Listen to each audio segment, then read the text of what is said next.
Hello everyone. I know you use this video to fall asleep, so before that, like the video and subscribe to the channel. Also, where are you from? And what time are you watching? Now get comfortable and relax.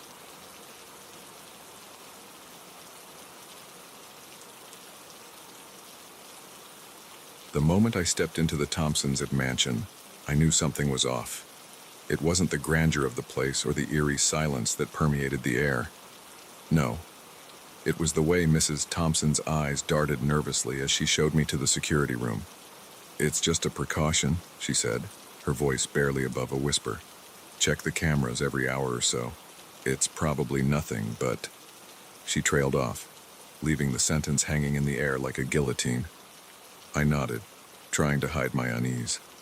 It was just another babysitting gig, right? Easy money for a college student like me. But as the Thompsons left for their charity gala, the weight of the empty house settled on my shoulders. Little Oliver was already asleep upstairs, his gentle snores echoing through the baby monitor. I settled into the plush sofa in the living room, the security tablet resting on the coffee table like a ticking time bomb. The first hour passed uneventfully. I flipped through the channels, only half watching some reality TV show. When the clock struck 9, I reluctantly picked up the tablet. The security system was state-of-the-art, with cameras covering every angle of the sprawling estate. I swiped through the feeds, the manicured front lawn, the Olympic-sized pool in the backyard, the long driveway flanked by towering oak trees. Everything seemed normal, until it didn't. It was just a flicker, a shadow passing across the camera overlooking the back patio. I blinked, rubbing my eyes. When I looked again, everything was still. Must have been a trick of the light, I told myself, setting the tablet down. But the seed of doubt had been planted. The next hour crawled by. I found myself glancing at the tablet more frequently, a growing sense of unease gnawing at my insides. When I checked the cameras again, my heart nearly stopped. There, on the feed from the camera pointing at the side of the house, was a figure. It was hard to make out in the grainy night vision, but it was unmistakably human-shaped, and it was standing perfectly still, facing the house.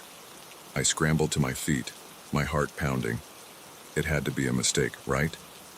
Maybe a glitch in the system. I switched to the other cameras, but they all showed empty scenes. When I flipped back to the side camera, the figure was gone. My palms were sweaty as I gripped the tablet. I zoomed in on the spot where I'd seen the figure, searching for any sign of movement.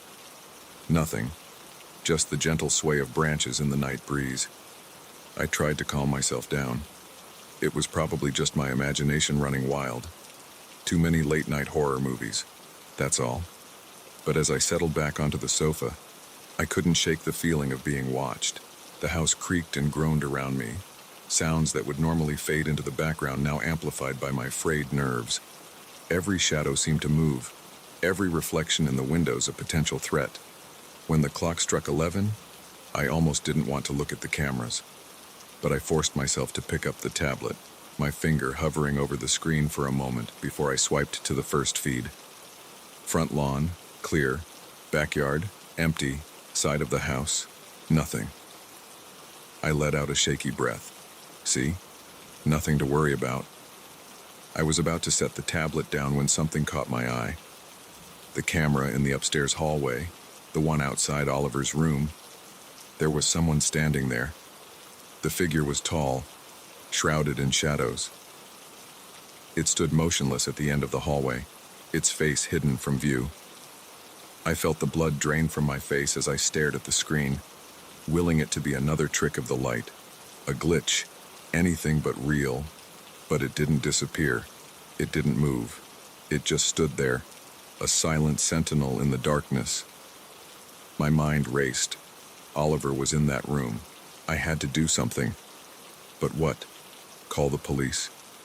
What if it was nothing? What if I was just seeing things?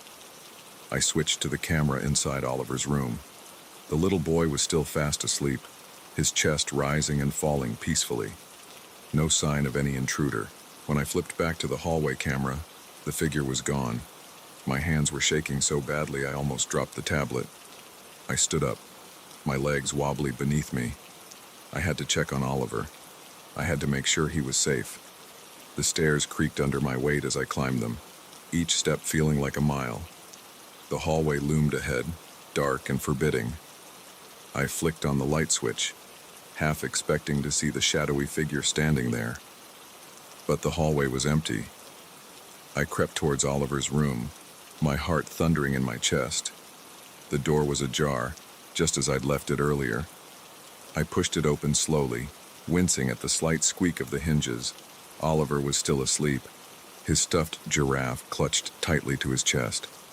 I let out a sigh of relief, feeling some of the tension leave my body. It was all in my head. Everything was fine. I was about to leave when I noticed something. The window was open. I was sure I'd closed it earlier when I put Oliver to bed. A chill ran down my spine as I approached it, the cool night air brushing against my skin. I leaned out, scanning the grounds below.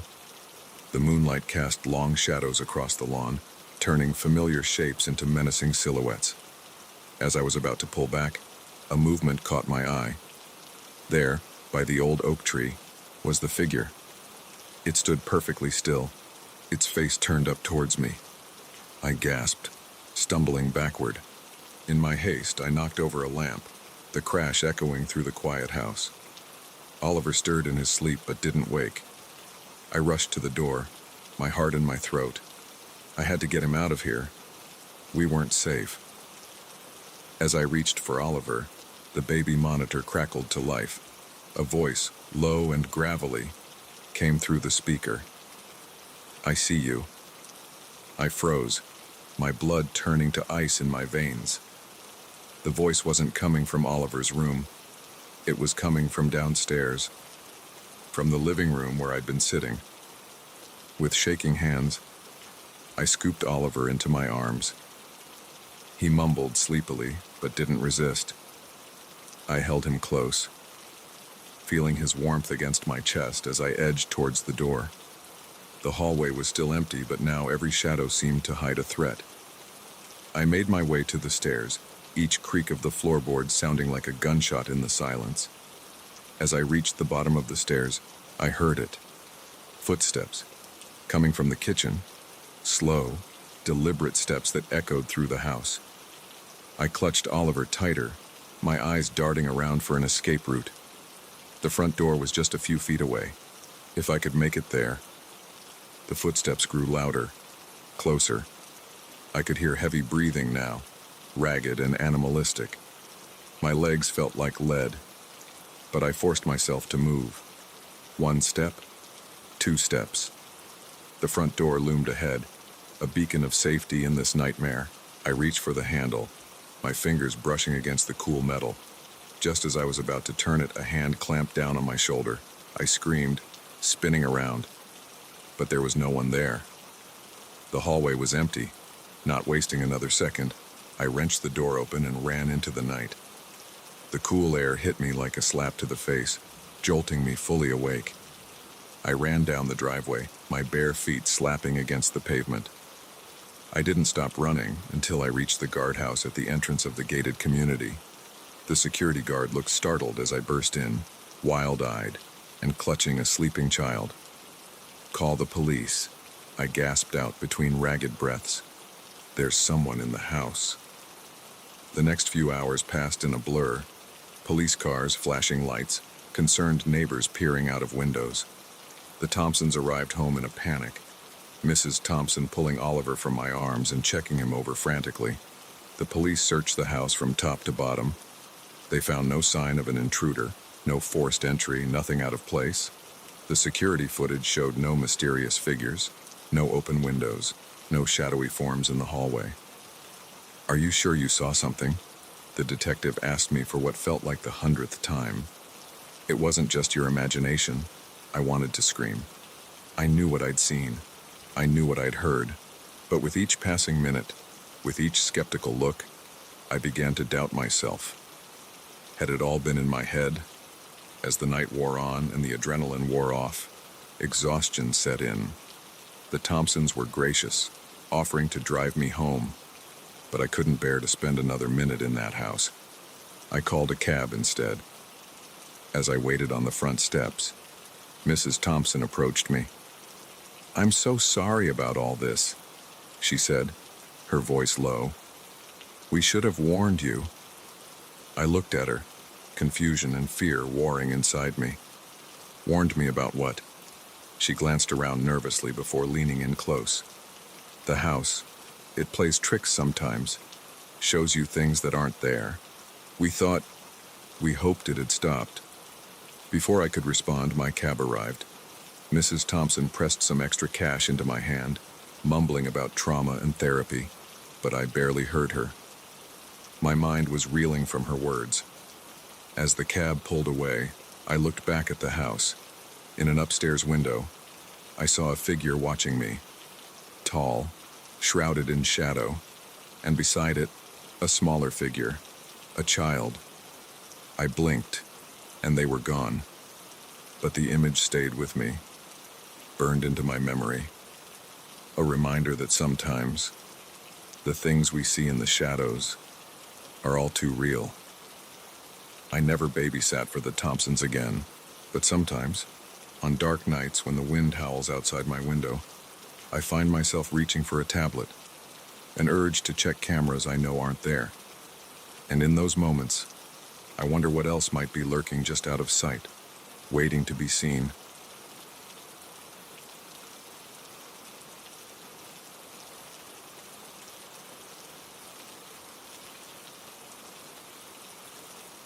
The forest always felt like home to me, until the day it betrayed me. I've been hiking these trails since I was a kid, but today was different. The air was thick with an unseen tension, the usual chorus of birdsong replaced by an eerie silence. I should have turned back then, should have listened to that primal instinct screaming at me to run. But curiosity has always been my downfall.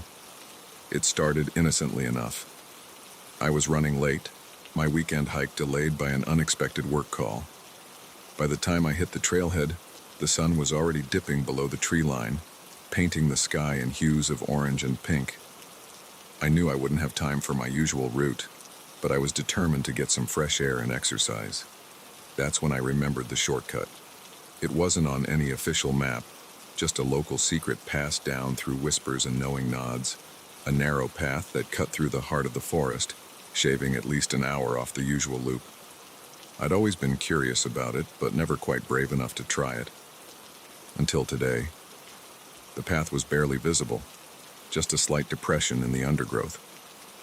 As I stepped off the main trail, the forest seemed to close in around me. The trees grew denser, their branches intertwining overhead to block out what little daylight remained. I flicked on my headlamp, the beam cutting through the growing darkness like a knife. The silence was oppressive. No rustling leaves, no scurrying animals, not even the buzz of insects. Just the crunch of my boots on the forest floor and the sound of my own breathing, growing more ragged with each step. I'd been walking for about 20 minutes when I saw it.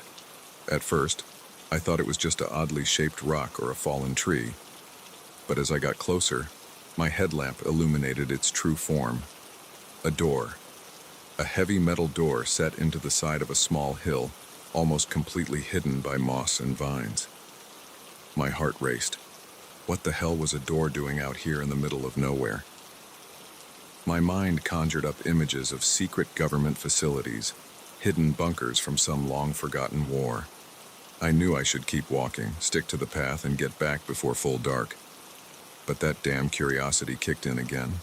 I approached cautiously, half expecting alarms to go off or armed guards to appear from the shadows. Nothing happened. The forest remained as silent as a grave. I reached out, my hand trembling slightly, and brushed away some of the moss covering the door. There was no handle, no visible lock, just smooth, cold metal. I pressed against it gently, not really expecting anything to happen. To my shock, it swung open with a low, ominous creak that echoed through the silent forest. A wave of stale, musty air washed over me, carrying with it the faint scent of something I couldn't quite place. Something unpleasant. I hesitated at the threshold, common sense warring with curiosity. In the end, curiosity won out. I stepped inside, my headlamp barely penetrating the thick darkness. The beam of light revealed a long corridor, its walls made of rough concrete. The air was heavy and damp, making it difficult to breathe. I moved forward slowly, my footsteps echoing off the walls.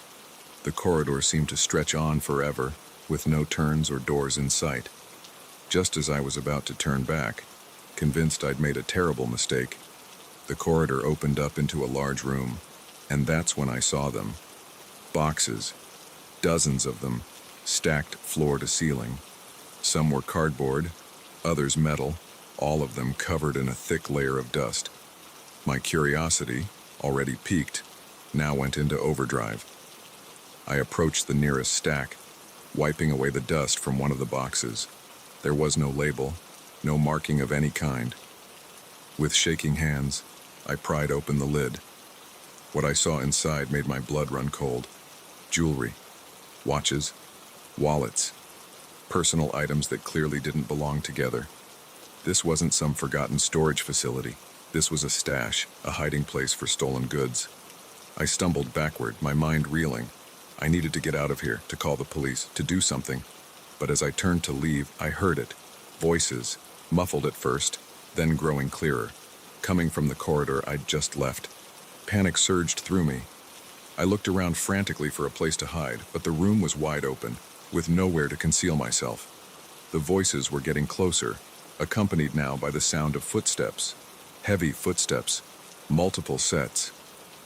In desperation, I dove behind a stack of boxes, making myself as small as possible. I switched off my headlamp, plunging myself into total darkness. My heart was pounding so hard I was sure they'd hear it. The voices entered the room, accompanied by the harsh glare of flashlights. I could make out at least 3 distinct voices, all male, all angry. "I'm telling you, something's not right," one of them growled. The door was open. "You probably just forgot to close it properly last time," another replied, his tone dismissive. "I never forget," the first voice snapped back. "Someone's been here." I held my breath, pressing myself harder against the boxes. Please, I thought, please just leave. Check your stuff and go. But they didn't leave. Instead, they began moving through the room, their flashlights sweeping across the stacks of boxes. I could hear them opening lids, rustling through contents. "Everything seems to be here," the third voice said, speaking for the first time. Maybe it was an animal. A bear could have pushed the door open. "A bear?" the second voice scoffed. "Out here? You're out of your mind." They continued to argue, their voices growing more heated. I remained frozen in my hiding spot, too terrified to move. My legs were starting to cramp, and I was finding it harder and harder to keep my breathing quiet. Just when I thought I couldn't take it anymore, when I was sure I'd either scream or pass out, I heard something that made my blood freeze in my veins. A sneeze. My sneeze. The dust that had been coating everything had finally gotten to me.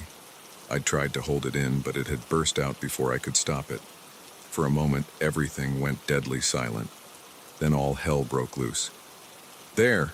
one of them shouted. "Behind those boxes." I didn't wait.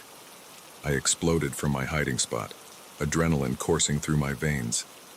I knocked over stacks of boxes as I ran, hearing them crash to the floor behind me. The men were shouting, their flashlights dancing wildly across the walls. I reached the corridor and ran faster than I've ever run in my life. I could hear them behind me, their heavy footsteps echoing off the concrete walls. My lungs were burning, my legs screaming in protest. But I didn't dare slow down. I burst out of the door and into the forest, the cool night air hitting me like a slap to the face. It was fully dark now, the forest a maze of shadows and looming trees. I ran blindly, branches whipping at my face, roots threatening to trip me with every step. Their voices were getting closer. They knew these woods, probably better than I did. I was lost, running on pure instinct and terror. I don't know how long I ran. It could have been minutes or hours. Time lost all meaning in that frantic flight through the dark forest. At some point, I realized I couldn't hear them anymore. But I didn't stop. I couldn't stop. It wasn't until I burst out onto the main trail, the familiar path I should have stuck to in the first place, that I finally allowed myself to slow down. I bent over, hands on my knees, gulping in great lungfuls of air. My whole body was shaking, a mix of exhaustion and fading adrenaline. I made it back to my car in record time, constantly looking over my shoulder, jumping at every sound. It wasn't until I was on the highway, putting miles between me and that cursed forest, that I finally felt safe enough to think, what had I stumbled upon? A cache for thieves, a storage site for some criminal organization, and what would have happened if they had caught me? I drove straight to the police station, my hands shaking as I recounted my story to the skeptical officer at the desk. They took my statement, promised to investigate, but I could see the doubt in their eyes. A secret bunker in the woods, a hidden stash of stolen goods. It sounded crazy even to my own ears. In the days that followed, I waited anxiously for news, but there was nothing. No reports of a bunker being found, no arrests made. It was as if that night had never happened. But I knew it had. The scratches on my arms from the branches, the bruises on my legs from stumbling in the dark, they were proof. And sometimes, in the dead of night, I wake up in a cold sweat, convinced I can hear heavy footsteps approaching, flashlight beams cutting through the darkness of my room. I don't hike anymore. The forest, once my sanctuary, now feels like a threat. Every tree could be hiding a secret, every shadow concealing danger. I've learned the hard way that sometimes curiosity doesn't just kill the cat. Sometimes it nearly kills you. And sometimes, late at night when sleep eludes me, I find myself wondering, did I really escape? Or are they out there waiting, biding their time until I let my guard down? Because one thing I know for certain, in this world, there are secrets better left undiscovered, and some shortcuts lead to places you can never truly leave behind.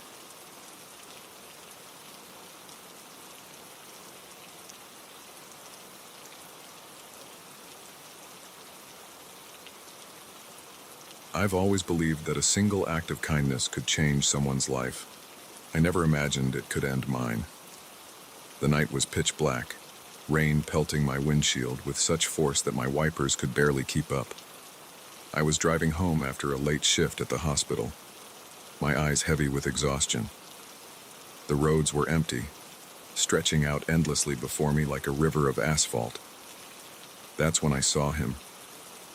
A lone figure on the side of the road, thumb outstretched, drenched to the bone. In any other circumstance, I would have driven right past. My mother's voice echoed in my head, warning me about the dangers of picking up strangers. But something about the desperation in his posture, the way he hunched against the relentless rain, tugged at my heartstrings. I slowed down, my tires hissing on the wet road. As I pulled over, I caught a glimpse of his face in my headlights. He looked young, maybe mid-20s, with a scraggly beard and eyes that seemed to shine with relief. I rolled down my window just a crack. "Where are you headed?" I called out over the sound of the rain. "Just trying to get to the next town," he replied, his voice barely audible above the storm. My car broke down a few miles back. I've been walking for hours. I hesitated for a moment, my hand hovering over the door lock. Every instinct told me to drive away, to leave this stranger in my rearview mirror. But the doctor in me couldn't bear the thought of leaving someone stranded in this weather. "Hop in," I said, unlocking the doors. "I can take you as far as Millbrook." He quickly slid into the passenger seat, bringing with him the smell of rain and something else I couldn't quite place. As we pulled back onto the road, I snuck a glance at him. Up close, he looked even younger, almost boyish despite the beard. His clothes were soaked through, clinging to his thin frame. "I'm Sarah," I said, trying to break the awkward silence that had settled between us. "Jake," he replied, offering a small smile. Thanks for stopping. Not many people would have done that. I shrugged, keeping my eyes on the road. I couldn't just leave you out there in this weather. It's not safe.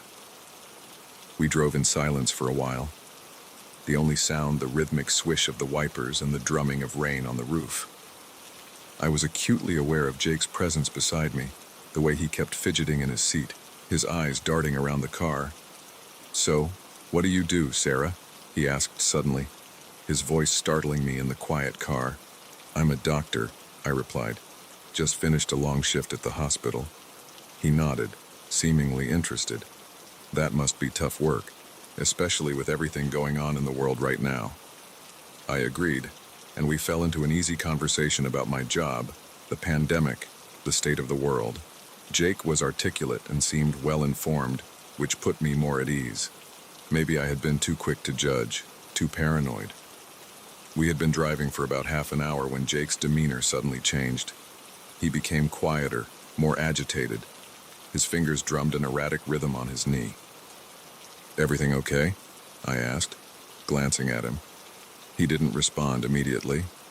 When he did, his voice was low, almost a whisper.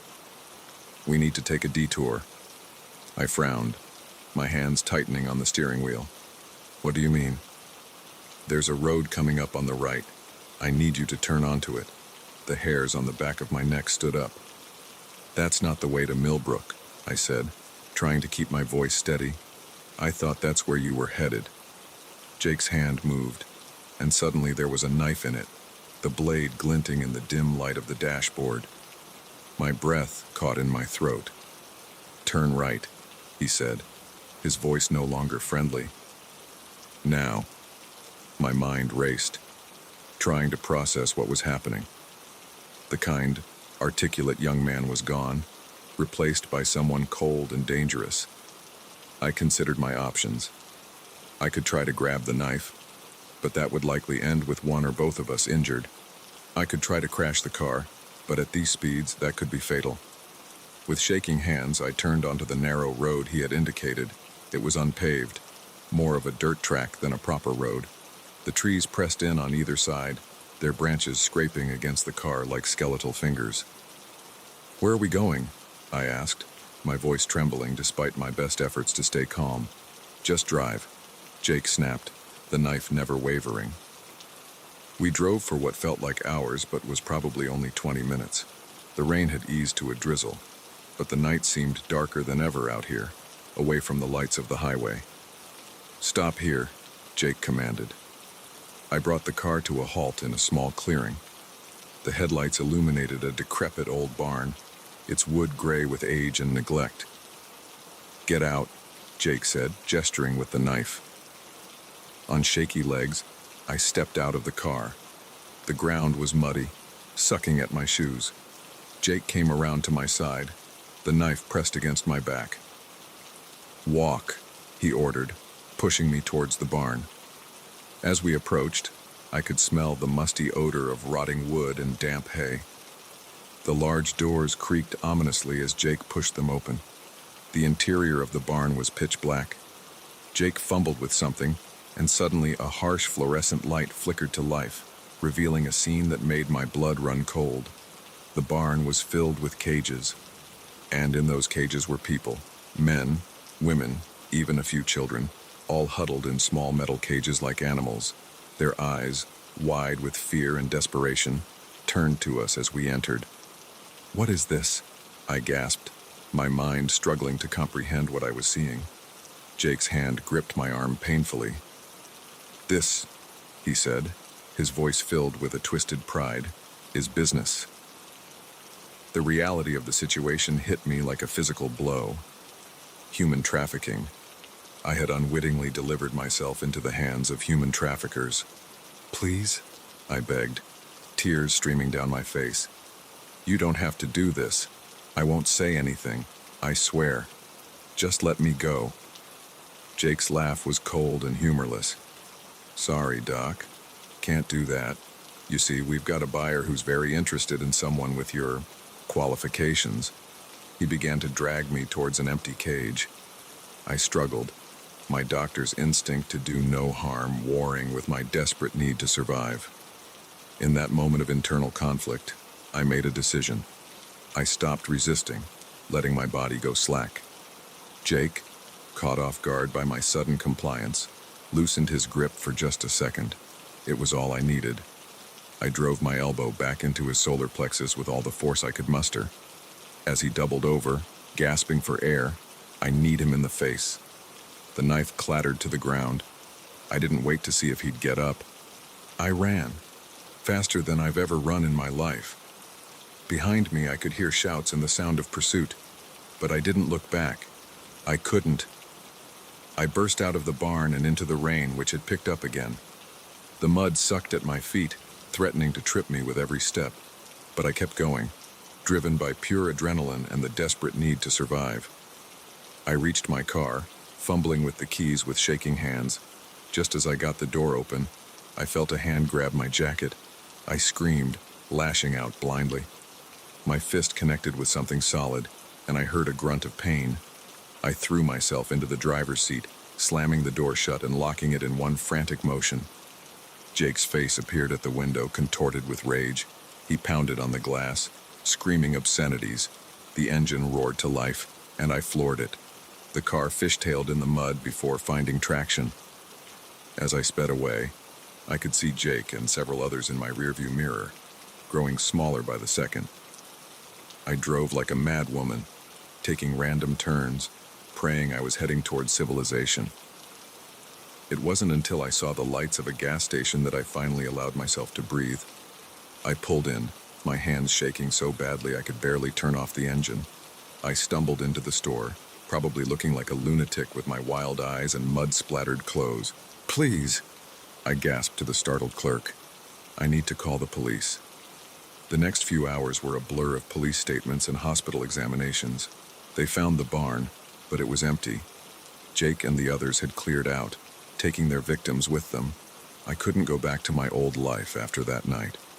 How could I, knowing what I knew, knowing that there were people out there, suffering, while the rest of the world went about its business, oblivious? So I made a change. I still practice medicine, but now I work with organizations that help rescued trafficking victims.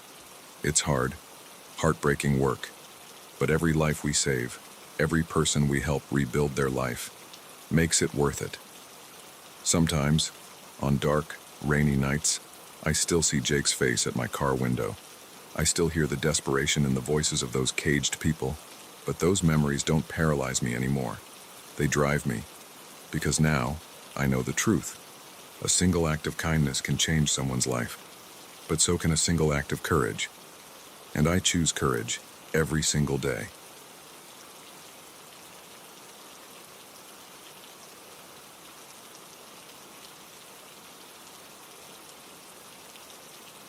The wilderness has always been my escape, but on that fateful night, it became my prison. I'd been planning this solo camping trip for months. Work had been suffocating. My relationship had just ended, and I needed to clear my head. Just me, my tent, and the great outdoors. No cell phone signal, no emails, no responsibilities. It was supposed to be perfect. The first 2 days were everything I'd hoped for. I hiked deep into the backcountry, far from the designated campsites and well-worn trails. The solitude was intoxicating. By day, I explored hidden waterfalls and climbed rocky outcrops for breathtaking views. By night, I sat by my small campfire, watching the stars emerge in a sky unpolluted by city lights. On the third day, I found what I thought was the perfect spot to set up camp. A small clearing nestled between towering pines, with a babbling brook nearby. I pitched my tent, gathered firewood, and settled in for the night, feeling more at peace than I had in years. I woke sometime in the middle of the night, disoriented. Something felt off. The forest, which had been alive with the sounds of nocturnal creatures, was eerily silent. I lay still in my sleeping bag, straining my ears. Nothing. Not even the rustle of leaves in the wind. Then I heard it, a twig snapping, just outside my tent. My heart began to race. It was probably just an animal, I told myself. A deer, maybe, or a raccoon looking for food. But deep down, I knew this was different. The footsteps, and I was certain now they were footsteps, were too deliberate, too measured to be an animal. I held my breath, hoping that whatever, or whoever it was, would move on. The footsteps circled my tent slowly, methodically. Once, twice. On the third pass, they stopped right by the entrance. I was frozen, paralyzed by fear. My mind raced through possible scenarios, each more terrifying than the last. A bear? A psychopath? Some hybrid of the two spawned by my panicked imagination. After what felt like an eternity, the footsteps resumed, moving away from my tent and fading into the distance. I let out a shaky breath, my body trembling with residual adrenaline. Sleep was impossible after that. I lay awake, jumping at every sound, real or imagined. As the first light of dawn filtered through the tent fabric, I finally allowed myself to relax. I must have dozed off because the next thing I knew, the sun was high in the sky. I unzipped the tent, blinking in the bright daylight. Everything looked normal. Birds were singing. The brook was gurgling cheerfully. I almost convinced myself that the night's terror had been nothing more than a vivid nightmare.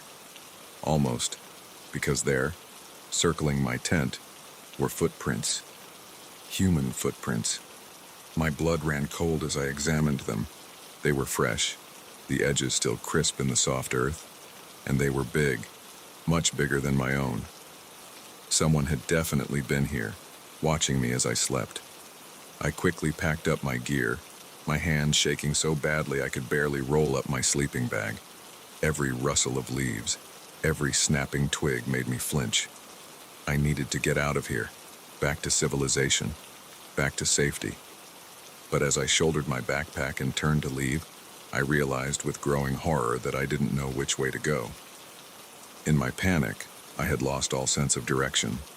The forest that had seemed so welcoming just yesterday now felt oppressive, hostile. I picked a direction that felt right and started walking, trying to keep my pace steady despite the urge to run blindly through the woods. I hiked for hours, the sun moving across the sky, but nothing looked familiar. I should have reached a trail by now, or at least some sign of human presence. But there was nothing. As the day wore on, a new fear began to creep in. What if I couldn't find my way out? What if I was walking in circles? The forest seemed to stretch endlessly in every direction, each tree indistinguishable from the last. The sun was setting when I finally admitted to myself that I was hopelessly lost.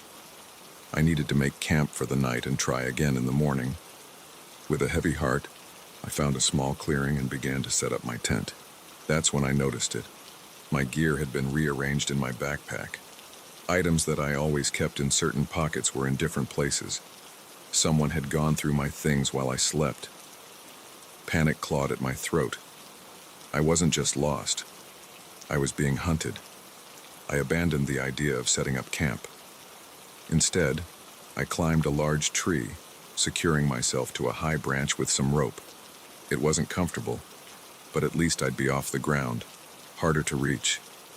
Night fell, bringing with it a bone-deep chill. I huddled in my jacket, straining my eyes and ears for any sign of my stalker. The forest was alive with sounds, the hoot of an owl, the rustle of small animals in the underbrush. But underneath it all was something else, something that didn't belong. Footsteps. Soft, deliberate footsteps moving through the forest below. I held my breath, pressing myself against the tree trunk, praying that the darkness would hide me. The footsteps paused directly beneath my tree. I could hear breathing now, deep and rhythmic. Then a voice spoke, low and gravelly. "I know you're up there.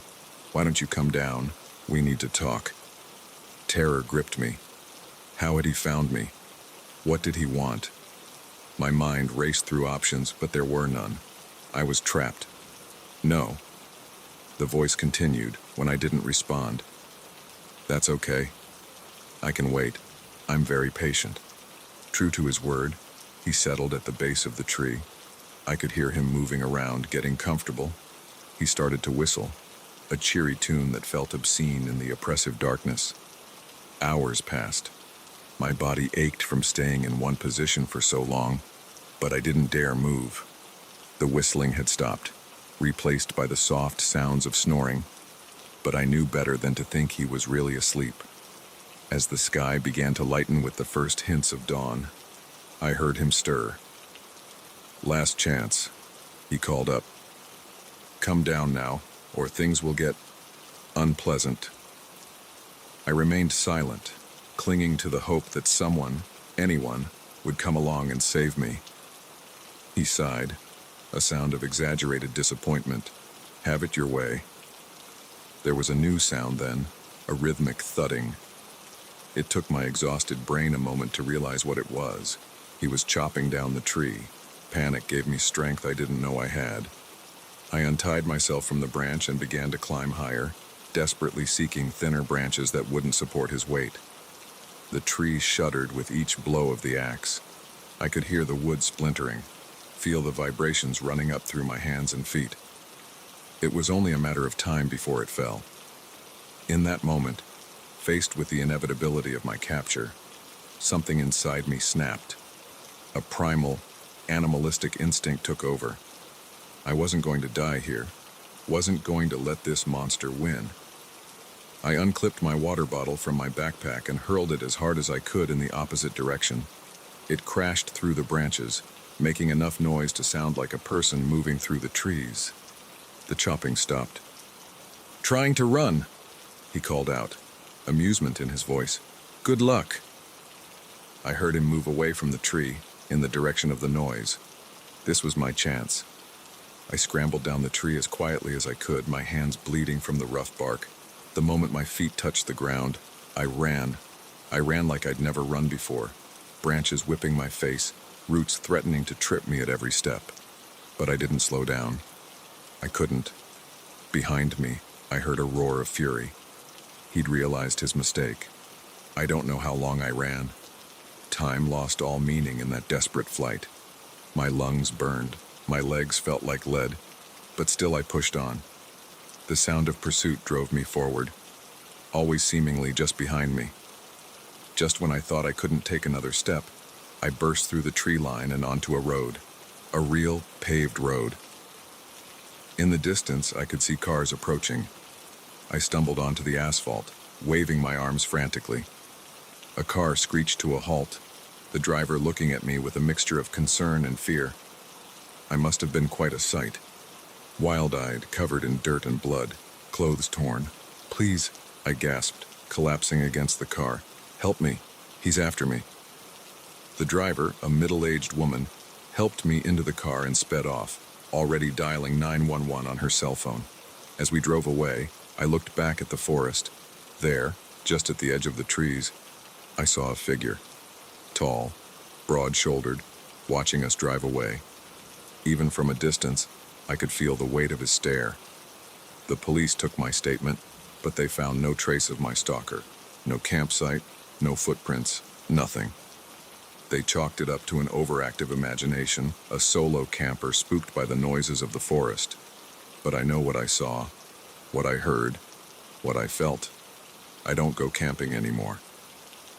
The wilderness that once brought me peace now fills me with dread. But sometimes, on quiet nights, I find myself looking out my window at the distant trees, and I wonder if he's out there still, waiting, watching, patient. Because the thing that terrifies me most, the thought that keeps me awake at night, is this: what if he wasn't trying to hurt me? What if, in his twisted mind, he was trying to save me? And what if, someday, he decides to finish what he started? The wilderness was my escape. Now, it haunts my every waking moment.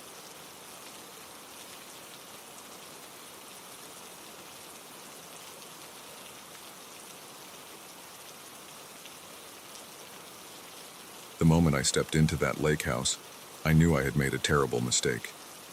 But by then, it was already too late. I'd been dreaming of this getaway for months. The stress of my job in the city had been eating away at me, leaving me a hollow shell of my former self.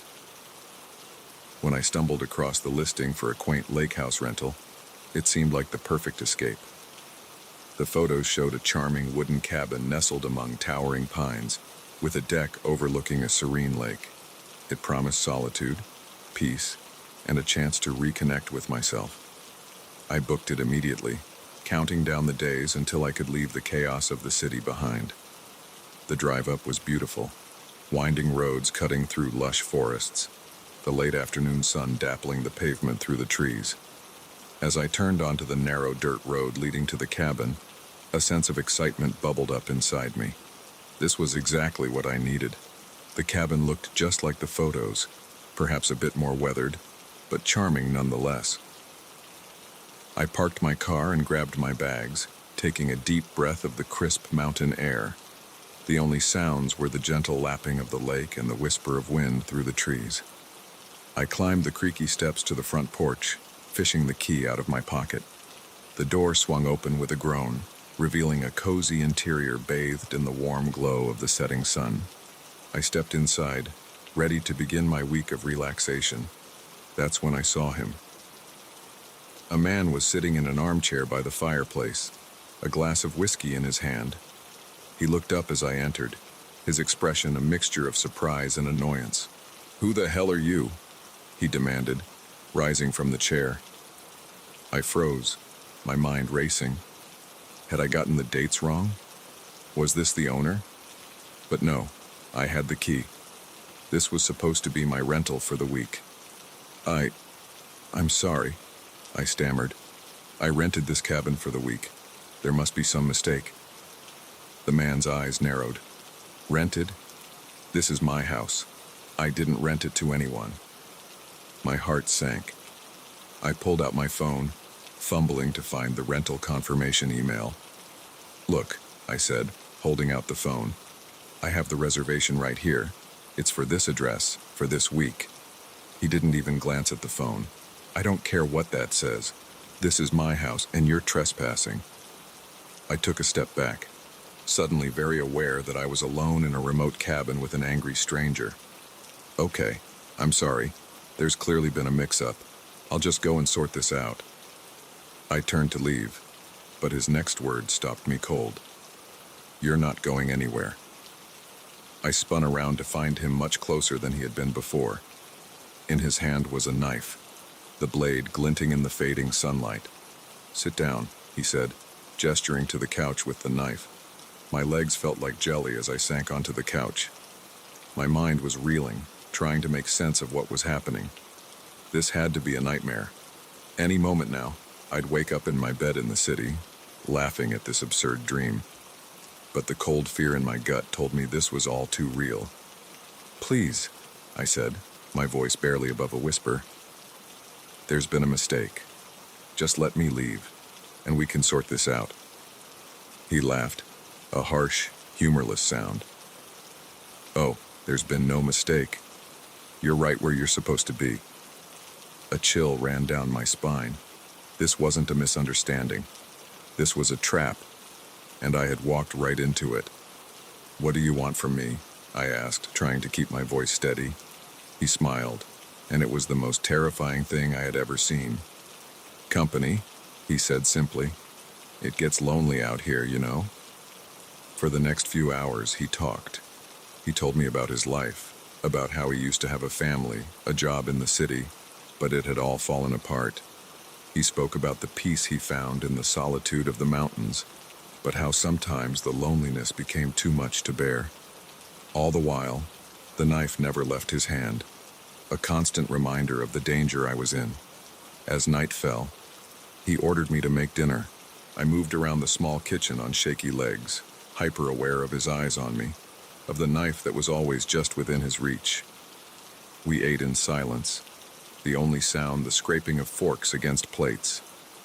My mind was racing, trying to think of a way out.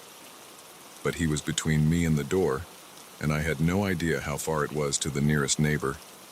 Even if I could get out of the cabin, where would I go in the dark? Unfamiliar woods. After dinner, he led me to a small bedroom. "You'll sleep here," he said. "Don't get any ideas about leaving. I'm a light sleeper, and I'll know if you try anything." He locked the door from the outside, leaving me alone in the darkness. I didn't sleep that night. I lay on the bed, fully clothed, listening to every creak and groan of the old cabin. I tried the window, but it was nailed shut. The room was bare except for the bed and a small dresser. There was nothing I could use as a weapon, nothing I could use to escape. As the first light of dawn filtered through the window, I heard his footsteps approaching. The lock clicked, and the door swung open. "Good morning," he said, as if this was all perfectly normal. "Sleep well?" I nodded mutely, afraid of saying the wrong thing. The day passed in a surreal haze. He acted as if we were old friends on a vacation together, chatting about the weather, pointing out birds on the lake, but the knife was always there, a constant reminder of the truth. I played along, laughing at his jokes, answering his questions, all the while looking for an opportunity, any opportunity, to escape. It came on the third day. He was chopping wood outside, the rhythmic thunk of the axe echoing across the lake. I was inside, washing dishes, when I noticed his cell phone on the coffee table. My heart leapt. This was my chance. I glanced out the window. He was still busy with the wood, his back to the cabin. Moving as quietly as I could, I crept to the coffee table and grabbed the phone. My hands were shaking so badly I could hardly dial. I punched in 911, praying he wouldn't come back inside. 911, what's your emergency?" I opened my mouth to speak, but no sound came out. I was paralyzed with fear. "Hello? Is anyone there?" I took a deep breath, ready to pour out my story, when a hand clamped down on my shoulder. "What do you think you're doing?" The phone clattered to the floor. I turned to face him, my heart pounding so hard I thought it might burst out of my chest. His face was a mask of fury. "I trusted you," he snarled. "I thought we were becoming friends. Please," I begged, "just let me go. I won't tell anyone, I swear." But I could see in his eyes that it was useless. Whatever humanity had been there before was gone now, replaced by a cold, hard anger. He grabbed my arm, his fingers digging in painfully, and started dragging me towards the door. I struggled, but he was much stronger than me. "Where are we going?" I gasped. He didn't answer, just kept pulling me along. We were heading towards the lake, the water dark and forbidding in the fading light. That's when I saw it. The boat. Small, weathered, barely big enough for two people. And I knew, with a certainty that chilled me to my core, what he was planning.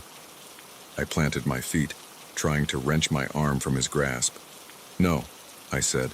"Please, don't do this." He turned to me, and for a moment, I saw a flicker of something in his eyes. Regret? Sadness.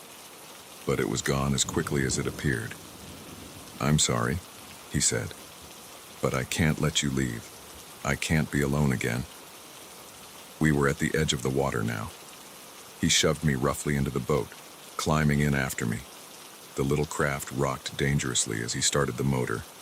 As we moved further from shore, I realized this might be my last chance. The water was cold, but it was better than whatever he had planned.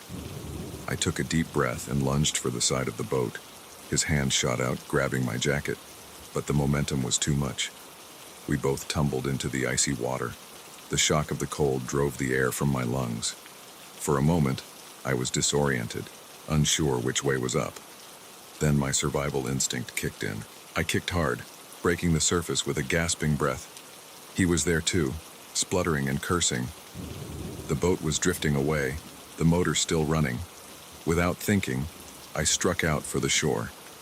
Every stroke was agony, my clothes weighing me down, the cold seeping into my bones. I could hear him behind me, his strokes powerful despite the cold. He was going to catch me.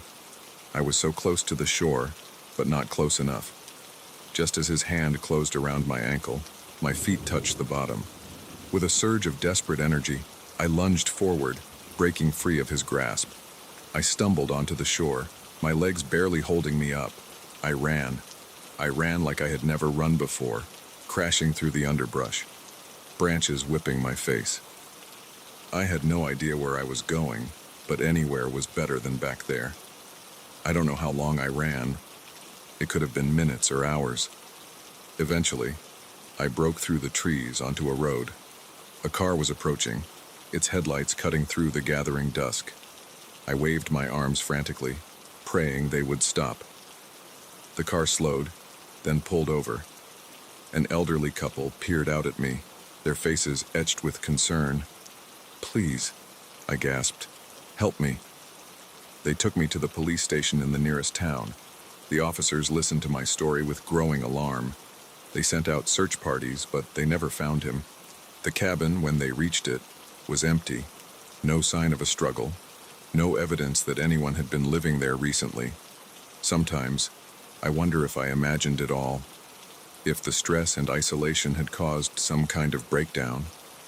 But then I look at the scars on my arm, where his fingers dug in as he dragged me to the boat, and I know it was real. I don't take vacations anymore. The thought of being alone, away from the safety of the city, fills me with a terror I can't describe. But sometimes, when I look out at the sky on a clear night, I can't help but think of that lake, of the stars reflected on its still surface, and I wonder if he's out there somewhere, waiting, watching, looking for his next victim. Because the thing that terrifies me most, the thought that keeps me awake at night, is this: what if I wasn't the first? And what if I wasn't the last?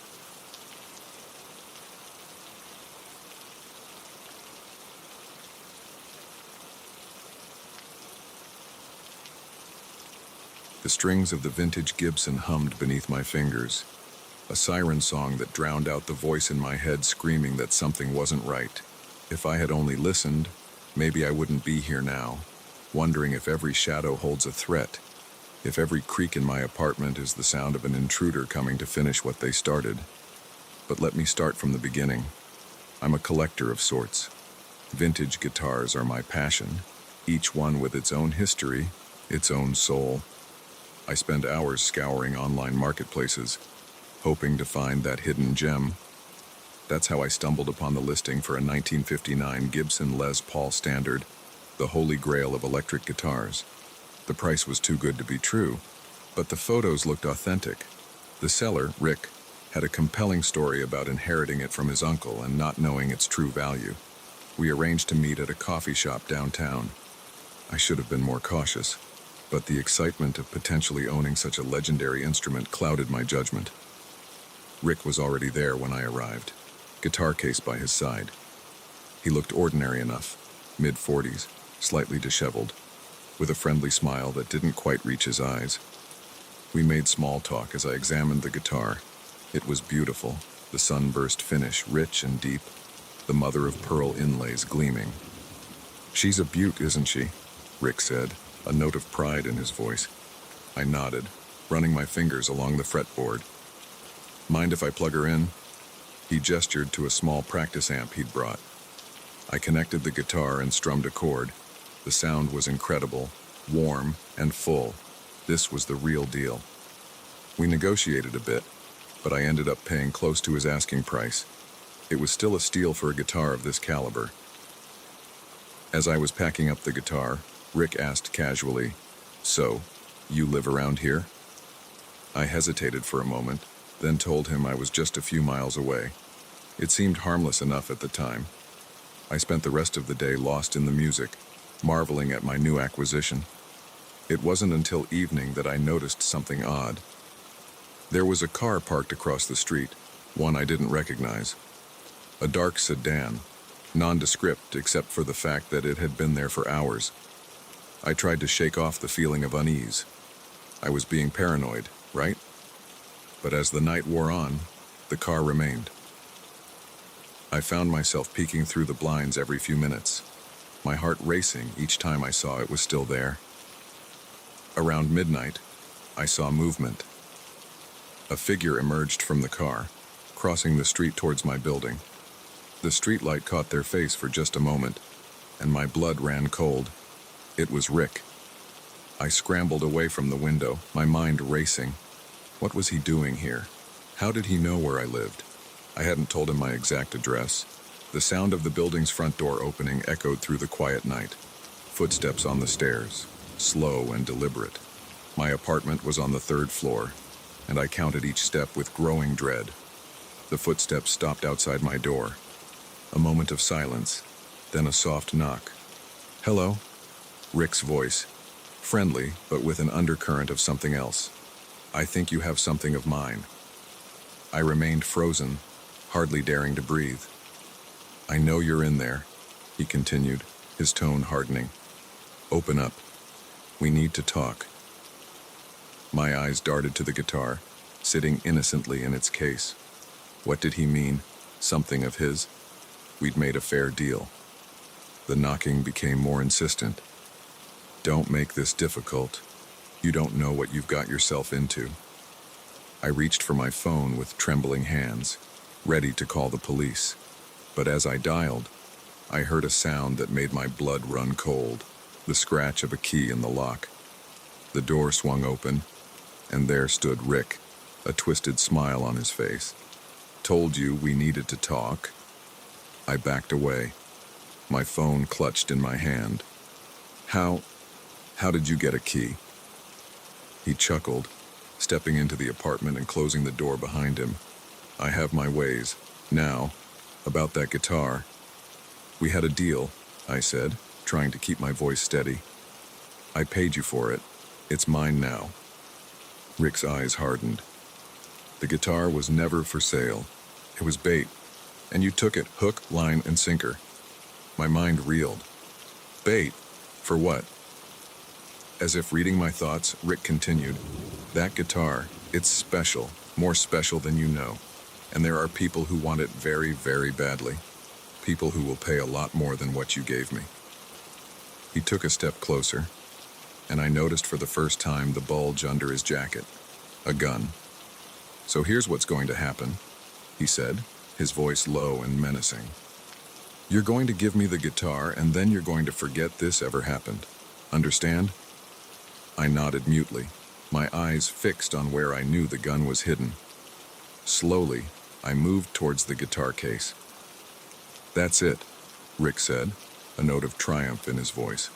"Nice and easy." As I reached for the case, my elbow knocked against a lamp on the side table. It toppled over, the crash deafening in the tense silence. Rick startled, his hand moving toward his concealed weapon. In that moment of distraction, I acted on pure instinct. I grabbed the guitar case and swung it with all my might. It connected with Rick's head with a sickening thud. He crumpled to the floor, unconscious. For a moment, I just stood there, my heart pounding, the guitar case still gripped tightly in my hands. Then reality set in. I had just assaulted someone who knew where I lived, who had a key to my apartment, who was mixed up in something dangerous. I had to get out of there. I grabbed a backpack, throwing in some clothes and essentials. I took the guitar too. Whatever was going on, it was clearly important. As I was about to leave, I noticed Rick stirring. Without thinking, I grabbed a roll of duct tape from my junk drawer and quickly bound his hands and feet. "I'm calling the police," I told him, trying to sound braver than I felt. "Don't try to follow me." I fled into the night, with no real plan beyond putting as much distance between myself and my apartment as possible. I drove for hours, my mind racing. Who were these people Rick had mentioned? What was so special about this guitar? I ended up in a small motel several towns over. As I sat on the lumpy bed, the guitar case beside me, I realized I was shaking. I opened the case, half expecting to find drugs or something hidden inside the guitar, but it looked normal. On a whim, I decided to play it. As my fingers touched the strings, I felt a jolt, like a static shock but stronger. And then, Nothing. The room was silent. I strummed again, but no sound came out. Confused, I checked the guitar, but everything seemed fine. That's when I noticed the TV in the corner had turned on, even though I hadn't touched it. On the screen was sheet music, notes dancing across the staff. As I watched, transfixed, I realized the notes matched exactly what I had just played. My mind struggled to comprehend what I was seeing. This wasn't possible. Guitars don't do this. But here it was, happening right before my eyes. Suddenly, Rick's words made sense. This guitar was special. It could translate music into visual data, perhaps even store and transmit it. The implications were staggering. In the wrong hands, it could be used to hide and transport all kinds of encrypted information. No wonder people were after it. I spent the next few days on the move, never staying in one place for long. I tried to research the guitar, but found nothing. Whoever had created it had kept it well hidden. It was on the 5th day that I saw the black sedan again. Different plate, but I knew it was them. They had found me. I managed to slip away, but it was a close call. Too close. I realized then that this would never end. As long as I had the guitar, they would keep coming. So I made a decision. I found a secure storage facility 2 states over and locked the guitar away. Then I disappeared. New name, new look, new life. But I can never truly relax. Every time I see a vintage guitar, my heart races. Every time I hear a Les Paul's distinctive tone, I look over my shoulder because I know they're still out there, searching. And I know that one day they might find me. The music stopped that night in the motel room, but the danger never ended. Sometimes, in my dreams, I hear the ghostly strains of that Gibson, playing a melody that sounds like a warning, and I wake up, reaching for a guitar that's no longer there, wondering if I'll ever feel safe again.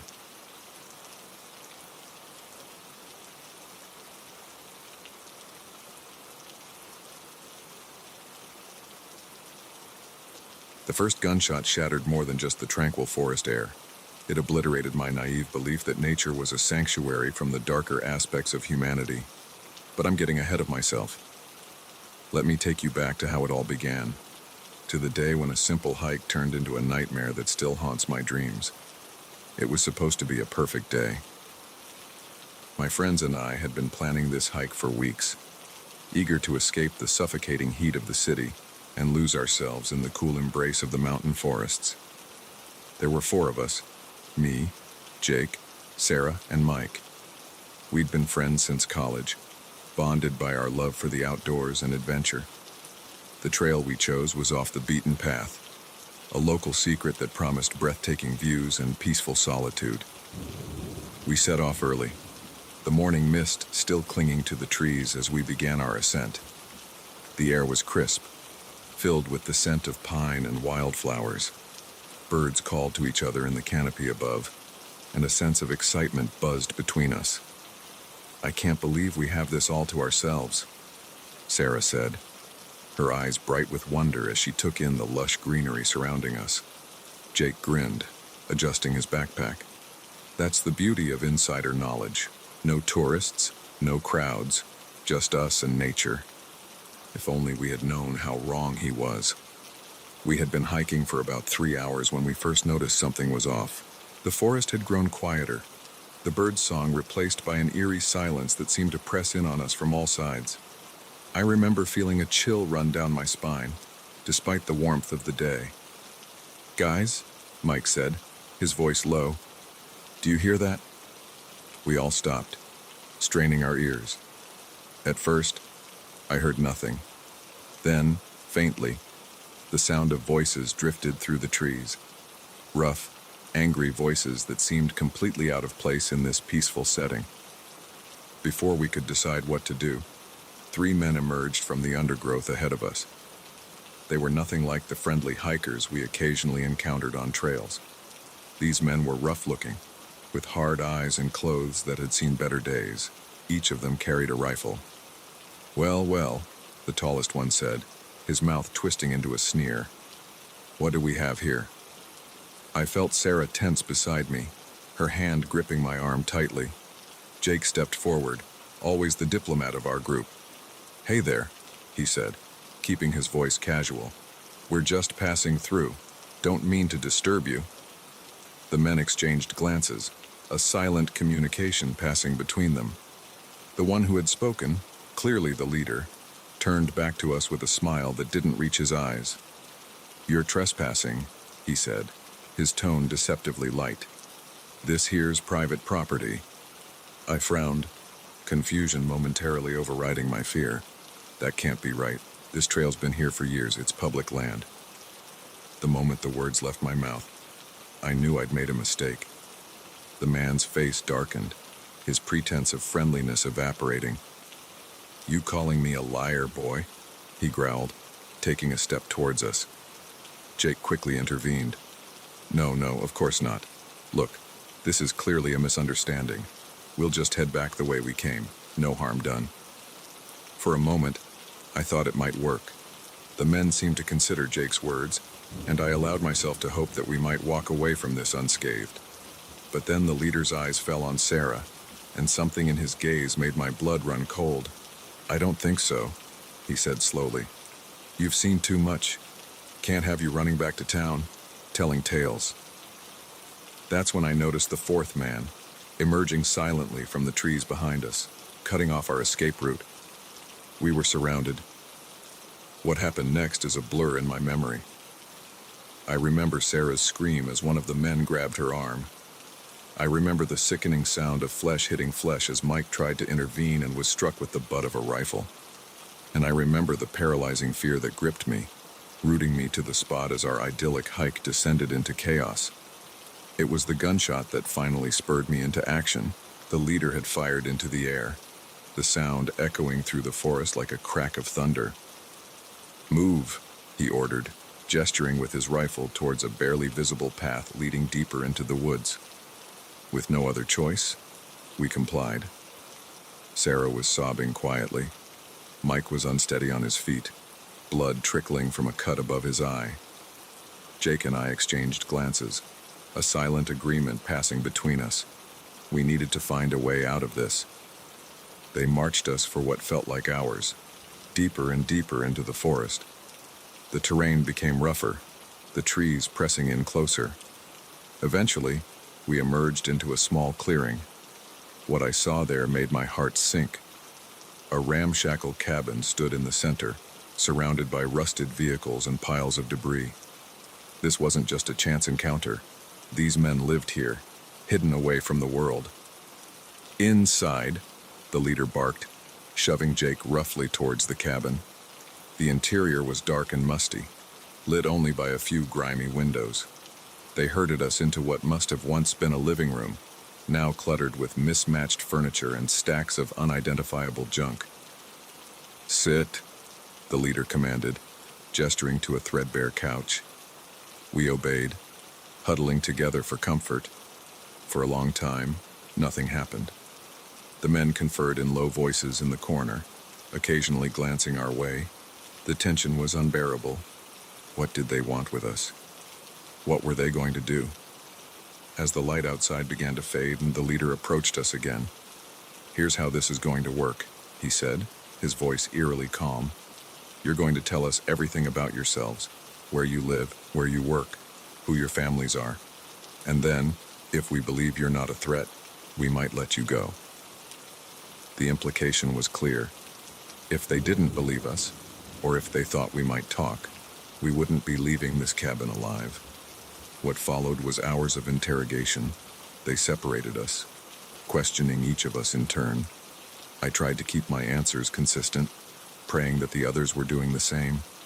The whole time, I was frantically trying to think of a way out, but every scenario I imagined ended with one or all of us dead. It was well past midnight when they finally seemed satisfied. They tied us up and left us in the main room of the cabin, two of the men standing guard while the others slept. I don't know how long I sat there, every muscle tense, my mind racing. Then, in the pre-dawn darkness, I heard it. A sound so faint I thought I might have imagined it. A helicopter. Our guards heard it too. They exchanged worried glances. Then one of them went to wake the others. In the ensuing confusion, I caught Jake's eye. This was our chance. Using the little slack in our bindings, we managed to work ourselves free. The sound of the helicopter was growing louder, and our captors were distracted, arguing amongst themselves. In a burst of desperate energy, we made our move. Jake tackled one of the guards, while Mike, despite his injuries, grappled with another. I grabbed Sarah's hand and we ran, bursting out of the cabin and into the gray dawn light. The forest was a blur as we ran, branches whipping at our faces, roots threatening to trip us at every step. Behind us, I could hear shouts and the sound of pursuit. The helicopter was louder now, definitely searching for something, or someone. We burst out of the tree line onto a logging road just as the helicopter appeared overhead. It was a police chopper, and at the sight of us, it began to descend. The next few hours passed in a daze of paramedics, police statements, and tearful phone calls to worried families. We learned later that the men were part of an anti-government group that had been living off the grid for years. They had been involved in everything from drug manufacturing to weapons smuggling. Our accidental discovery of their hideout had led to their downfall. It's been months since that day, but the memory of it still haunts me. I've tried hiking again, tried to recapture that sense of peace I once found in nature. But every snapping twig makes me flinch, every unexpected encounter on the trail sets my heart racing. The forest was once my escape, a place of beauty and tranquility. Now it's a reminder of how quickly paradise can become a prison, of how thin the veneer of civilization really is. I know that most people we meet are good, that what happened to us was a terrible exception. But that knowledge doesn't stop the nightmares, doesn't ease the panic that grips me when I find myself alone in the woods. They say time heals all wounds. I hope that's true.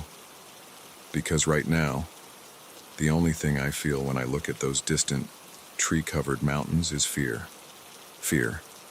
And a lingering question that I'm not sure I'll ever be able to answer. In those moments of terror, with our lives on the line, did we discover who we really are? And if so, can we ever go back to who we were before?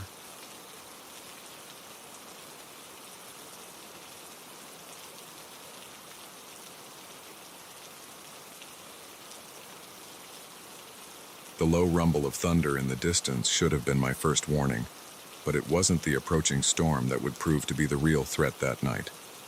No, the true danger came in the form of a good Samaritan, a helping hand that nearly dragged me into an abyss from which there would be no return. I had been driving for hours, the monotony of the highway broken only by the occasional flicker of lightning on the horizon. It was late, well past midnight, and I was exhausted. The conference had run long, and rather than stay another night in the city, I had decided to push through and drive home, a decision I would soon regret. The rain started as a light drizzle but quickly intensified into a torrential downpour. My wipers struggled to keep up, and visibility dropped to near zero. I leaned forward, squinting through the windshield, my knuckles white on the steering wheel. That's when it happened. A loud bang, followed by the sickening lurch of the car pulling to one side. A blowout. Cursing under my breath, I carefully maneuvered the car onto the shoulder. The rain was coming down in sheets now, drumming on the roof with an intensity that made it hard to think. I sat there for a moment, weighing my options. I had a spare tire, but the thought of changing it in this weather was far from appealing. Just as I was about to bite the bullet and step out into the storm, I saw headlights approaching in my rearview mirror. A large pickup truck slowed as it neared, then pulled in behind me, its hazard lights blinking in the gloom. Relief washed over me. Help had arrived. A figure emerged from the truck, hunched against the rain. As they approached my window, I rolled it down a crack. "Having some trouble?" a gruff voice asked. In the dim light, I could make out a man's face, weathered and lined with a scraggly beard and eyes that seemed to glint in the darkness. "Yeah," I replied, raising my voice to be heard over the storm. "Blowout. I've got a spare, but..." I gestured helplessly at the downpour. He nodded, understanding. "Pop the trunk. I'll give you a hand." Gratefully, I did as he asked. Together, we braved the elements, working quickly to jack up the car and replace the damaged tire. Despite the rain, his movements were sure and efficient. Clearly, he'd done this before. As we finished up, I tried to press some money into his hand, a token of my appreciation. He waved it away. "No need for that," he said, "just helping a fellow traveler." I was about to thank him again when he spoke up, his voice taking on a note of concern. "You know, that spare's not meant for long distances. There's a service station about 20 miles up the road. Why don't you follow me there? Make sure you get there safe." I hesitated. It was late, and I was eager to get home. But he had a point about the spare, and I didn't relish the thought of ending up stranded again, possibly in an area with less traffic. "All right," I agreed. "Lead the way." As I followed his truck down the dark highway, I felt a surge of gratitude for this unexpected kindness. It was reassuring to know that there were still good people in the world, willing to help a stranger in need. If only I had known then how wrong I was. We had been driving for about 15 minutes when I noticed something odd. The truck ahead was slowing down, and then, to my surprise, it turned off the highway onto a narrow side road. Confused, I followed. Maybe this was a shortcut to the service station. The road quickly deteriorated, becoming little more than a dirt track winding through dense forest. My unease grew with each passing minute. This couldn't be right. Finally, unable to shake the feeling that something was very wrong, I decided to turn back. But as I slowed to make a U-turn, the truck ahead suddenly stopped. The driver's door opened, and the man stepped out. In the harsh glare of my headlights, he looked different. The friendly demeanor was gone, replaced by something cold and calculating, and in his hand, glinting dully in the rain, was a gun. My blood ran cold. This wasn't a good Samaritan. This was a trap, and I had driven right into it. "Get out of the car," he called, his voice no longer gruff but sharp with command. My mind raced. I was alone on a deserted road with an armed man who clearly had ill intentions. Fight or flight instinct kicked in, and I chose flight. I slammed the car into reverse, tires spinning in the mud as I tried to turn around. The spare tire, not designed for such maneuvers, squealed in protest. A gunshot rang out, the sound amplified in the enclosed space of the car. My windshield starred, a small hole appearing in the glass. Panic gave me strength I didn't know I possessed. I managed to get the car turned around and floored the accelerator. The engine roared, and I shot down the muddy track, fishtailing wildly. In my rearview mirror, I could see the man running back to his truck. I had only seconds before he would be in pursuit. The drive back to the highway was a blur of terror and adrenaline. Every bend in the road filled me with dread, certain I would see headlights bearing down on me. The spare tire, pushed beyond its limits, began to shred, the car pulling dangerously to one side. By some miracle, I made it back to the highway, but my ordeal wasn't over. The spare was destroyed, the rim scraping on the asphalt sending up sparks, and behind me, gaining fast, were the headlights of the truck. I pushed the car as hard as I dared, praying that another vehicle would appear, that I would see lights of a town, anything. But the highway stretched on, dark and empty. The truck was almost on me now. I could see the man leaning out of his window, gun in hand. Another shot rang out, missing me but serving as a terrifying reminder of how precarious my situation was. Just when I thought all hope was lost, I saw it. A sign for a rest area, just a mile ahead. My heart leapt. Where there was a rest area, there would be people, safety. I made for the exit, the car lurching and swaying. The truck followed, gaining ground. As I pulled into the rest area, I laid on the horn, a long, continuous blast that shattered the night silence. To my immense relief, there were other vehicles there. A few cars, and better yet, a semi-truck. People began to emerge, startled by the commotion. The truck behind me screeched to a halt. In my rearview mirror, I saw the man's face, contorted with rage and frustration. For a moment, I thought he might still come after me. But then, with a squeal of tires, he threw the truck into reverse and sped away, disappearing into the night. The next few hours passed in a blur. Police were called, statements were taken, my car was towed, the bullet holes in the windshield, a stark reminder of how close I had come to disaster. As dawn broke, casting a pale light over the rest area, a police officer approached me. "You're lucky," he said, his face grim. "We've had reports of similar incidents in this area. Stranded motorists being targeted. Not all of them made it out." His words sent a chill through me. How many others had fallen for the same trap? How many hadn't been as fortunate as I was? In the days and weeks that followed, I found myself jumping at every sound, suspicious of every stranger. The highway, once a symbol of freedom and possibility, now felt like a gauntlet of hidden dangers. They never caught the man.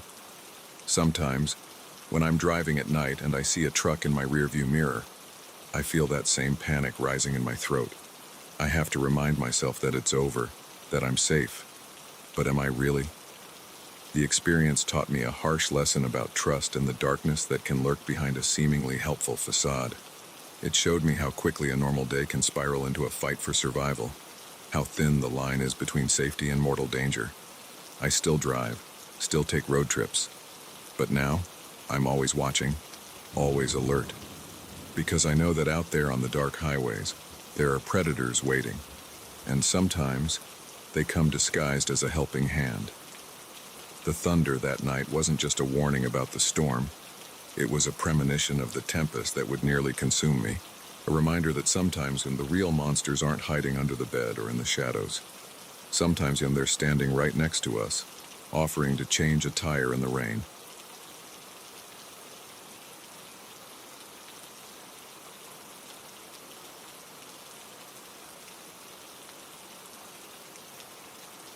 The flickering neon sign of the Starlight Motel should have been my first clue that this wasn't the safe haven I was seeking.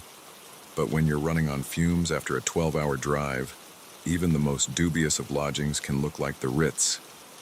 I'd been on the road since dawn, pushing through fatigue and caffeine jitters, determined to make it to my cousin's wedding. The smart thing would have been to stop hours ago, but I've never been accused of making smart choices. So there I was, bleary-eyed and desperate for a horizontal surface, pulling into the nearly empty parking lot of the only motel for miles. The office was a small, dimly lit room that smelled of stale cigarettes and desperation. Behind the counter stood a man who looked like he'd been rode hard and put away wet, as my grandfather used to say. His eyes, bloodshot and wary, gave me a once-over as I approached. "Need a room," I mumbled, fumbling for my wallet. He grunted, reaching for a key without taking his eyes off me. "Cash only. Checkout's at 11. I handed over the money, too tired to be put off by his brusque manner or the cash-only policy. He slid a key across the counter, attached to a faded plastic tag with the number 13. Great. Just my luck. The room was about what you'd expect from a place like this. Faded wallpaper, a bed that had seen better days, and a bathroom that I decided to avoid unless absolutely necessary. But it was a place to rest, and that's all I cared about at that moment. I collapsed onto the bed, not even bothering to take off my shoes. Sleep claimed me almost instantly, dragging me down into a deep, dreamless void.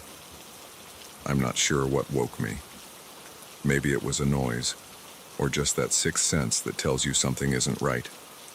My eyes snapped open, heart racing, though I couldn't have said why. The room was dark, the only light coming from the neon sign outside, casting an eerie red glow through the thin curtains. For a moment, I lay there, trying to orient myself, to remember where I was. Then I heard it, a soft, scraping sound coming from the door. I froze, hardly daring to breathe. The scraping continued, followed by a metallic click that I recognized with a jolt of fear. Someone was trying to unlock my door. Panic surged through me, chasing away the last vestiges of sleep. I rolled off the bed as quietly as I could, crouching beside it. The door began to open, a sliver of light from the parking lot cutting through the darkness. A figure slipped into the room, their silhouette bulky and menacing in the gloom. I could hear their breathing, heavy and excited. This wasn't a maid or a confused guest. This was someone who meant harm. My eyes darted around the room, searching for a weapon, an escape route, anything. The bathroom. If I could make it there, maybe I could lock myself in, buy some time. I began to inch towards it, my heart pounding so loud I was sure the intruder must hear it. I was halfway there when my foot caught on something. My own discarded shoe, I realized with horror. The noise, small as it was, might as well have been a gunshot in the silent room.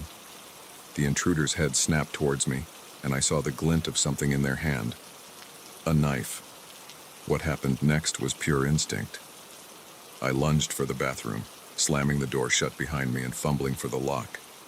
I heard a roar of frustration from the other side, followed by the thud of a body hitting the door. "Open up!" a voice snarled, deep and guttural.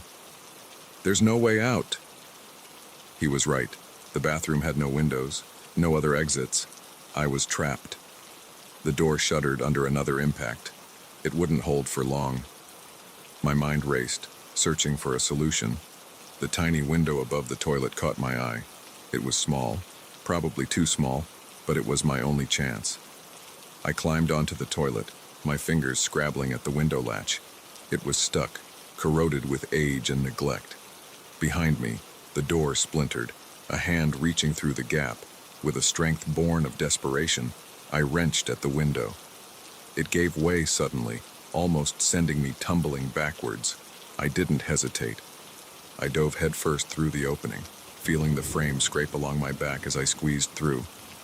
I tumbled to the ground outside, the impact knocking the wind out of me. But there was no time to recover. I scrambled to my feet, hearing the bathroom door finally give way behind me. I ran. Barefoot, gasping for breath, I sprinted across the parking lot towards the highway. Behind me, I heard a bellow of rage. He was coming. The highway stretched out before me, dark and empty. No cars, no lights, nothing. Just an endless ribbon of asphalt disappearing into the night. I ran along the shoulder, the rough ground cutting into my feet. Every few seconds, I glanced back, expecting to see my pursuer gaining on me. But the road behind me remained empty. Just when I thought my lungs would burst, I saw lights in the distance, a gas station, its fluorescent glare a beacon of hope in the darkness. I pushed myself harder, ignoring the burning in my legs, the rawness of my throat. As I staggered into the pools of light cast by the gas station, a car pulled up to one of the pumps. An older couple stepped out, their faces changing from surprise to concern as they took in my disheveled appearance. "Please," I gasped. "Call the police. Someone at the motel. He tried to..." I couldn't get the words out, but I didn't need to. The woman was already on her phone, speaking urgently to a 911 operator. The man guided me inside the store, his voice gentle as he asked if I was hurt. The next few hours passed in a blur. Police cars arrived, their sirens shattering the night's quiet. I gave my statement, my voice shaky as I recounted what had happened. They found my shoes and wallet still in the motel room, but of my attacker, there was no sign. The motel owner was arrested. It turned out this wasn't the first incident. He had been working with a local criminal, providing him with victims, tired travelers, easy targets. The thought of how close I had come to becoming another statistic made me sick. As dawn broke, painting the sky in soft pinks and golds, a police officer approached me. "We found this in the motel office," he said, holding out a familiar key. The plastic tag still read 13, but now it seemed less like an unlucky number and more like a reminder of my narrow escape. I took the key, its weight feeling significant in my hand, a reminder of how quickly life can change, how thin the line is between safety and danger. The wedding was forgotten. I couldn't face the thought of more travel, more strange places. I just wanted to go home, to lock myself away in familiar surroundings. But even as I made my way back, I knew things would never be the same. The world had revealed a darker side, one I couldn't unsee. Every motel sign now seemed sinister, every strange face a potential threat. I still travel sometimes, when I have to, but now I plan obsessively, researching every stop, every hotel. I carry a personal alarm and a can of pepper spray. I check the locks 3, 4, 5 times before I go to sleep. Some might call it paranoia. I call it survival. Because now I know the truth. Danger doesn't always announce itself with flashing signs and ominous music. Sometimes it hides behind a friendly smile and a room key. Sometimes the real monsters are the ones who are supposed to keep us safe. That night at the Starlight Motel taught me a lesson I'll never forget. In this world, trust is a luxury we can't always afford. And sometimes, the difference between life and death is as simple as a stuck window latch and a tiny bathroom window. I often find myself thinking about that key, wondering how many others like it are out there, waiting to unlock doors to rooms where nightmares become reality. And I wonder about the people who hold those keys, the seemingly ordinary folks who harbor extraordinary evil. The neon sign of the Starlight Motel no longer flickers. The place was shut down, its dark secrets exposed to the light of day, but somewhere out there, another sign is flickering. Another tired traveler is checking in, another predator is waiting, and all I can do is hope that they, too, find a way to escape through their own metaphorical bathroom window. Because in the end, that's all we can do. Keep running, keep fighting, and never, ever take safety for granted again.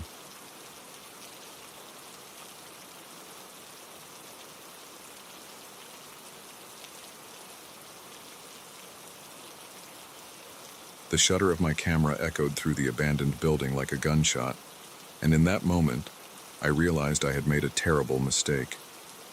But let me start from the beginning, before the fear, before the chase, before I learned that some places are abandoned for a reason.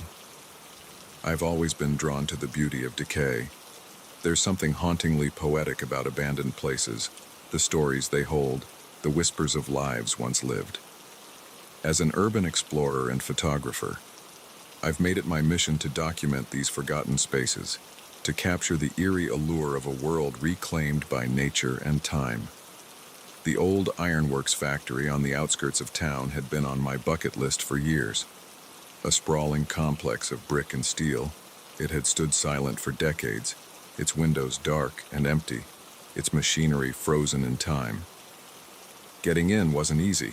The place was surrounded by a chain-link fence topped with barbed wire, clear warnings against trespassers posted every few feet. But I was determined. I had scouted the location for weeks, noting the patterns of the security patrols, searching for weak points in the perimeter. Finally, on an overcast Sunday afternoon, I made my move. Slipping through a gap in the fence I had discovered earlier, I found myself standing in the shadow of the massive factory. My heart raced with a mixture of excitement and apprehension as I approached the main building, my camera bag heavy on my shoulder. The lock on the side door gave way easily to my picks, a skill I'm not proud of, but one that served me well in my explorations. As I stepped inside, the musty smell of abandonment enveloped me. Dust motes danced in the pale light streaming through broken windows, and the silence was so complete I could hear my own heartbeat. I moved through the building slowly, reverently, my camera capturing every rust-stained machine, every crumbling wall, every patch of graffiti left by those who had come before me. The place was a gold mine for someone like me, each room offering new treasures to photograph. I lost track of time as I worked, so engrossed in my art that I failed to notice the changing quality of light as afternoon gave way to evening. It wasn't until I found myself squinting to adjust my camera settings that I realized how late it had gotten. Cursing under my breath, I decided to take just a few more shots before heading out. That's when I heard it, a sound so out of place in the abandoned factory that at first, I thought I had imagined it.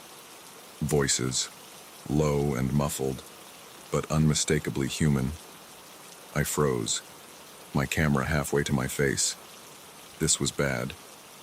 Very bad. Urban exploration came with risks.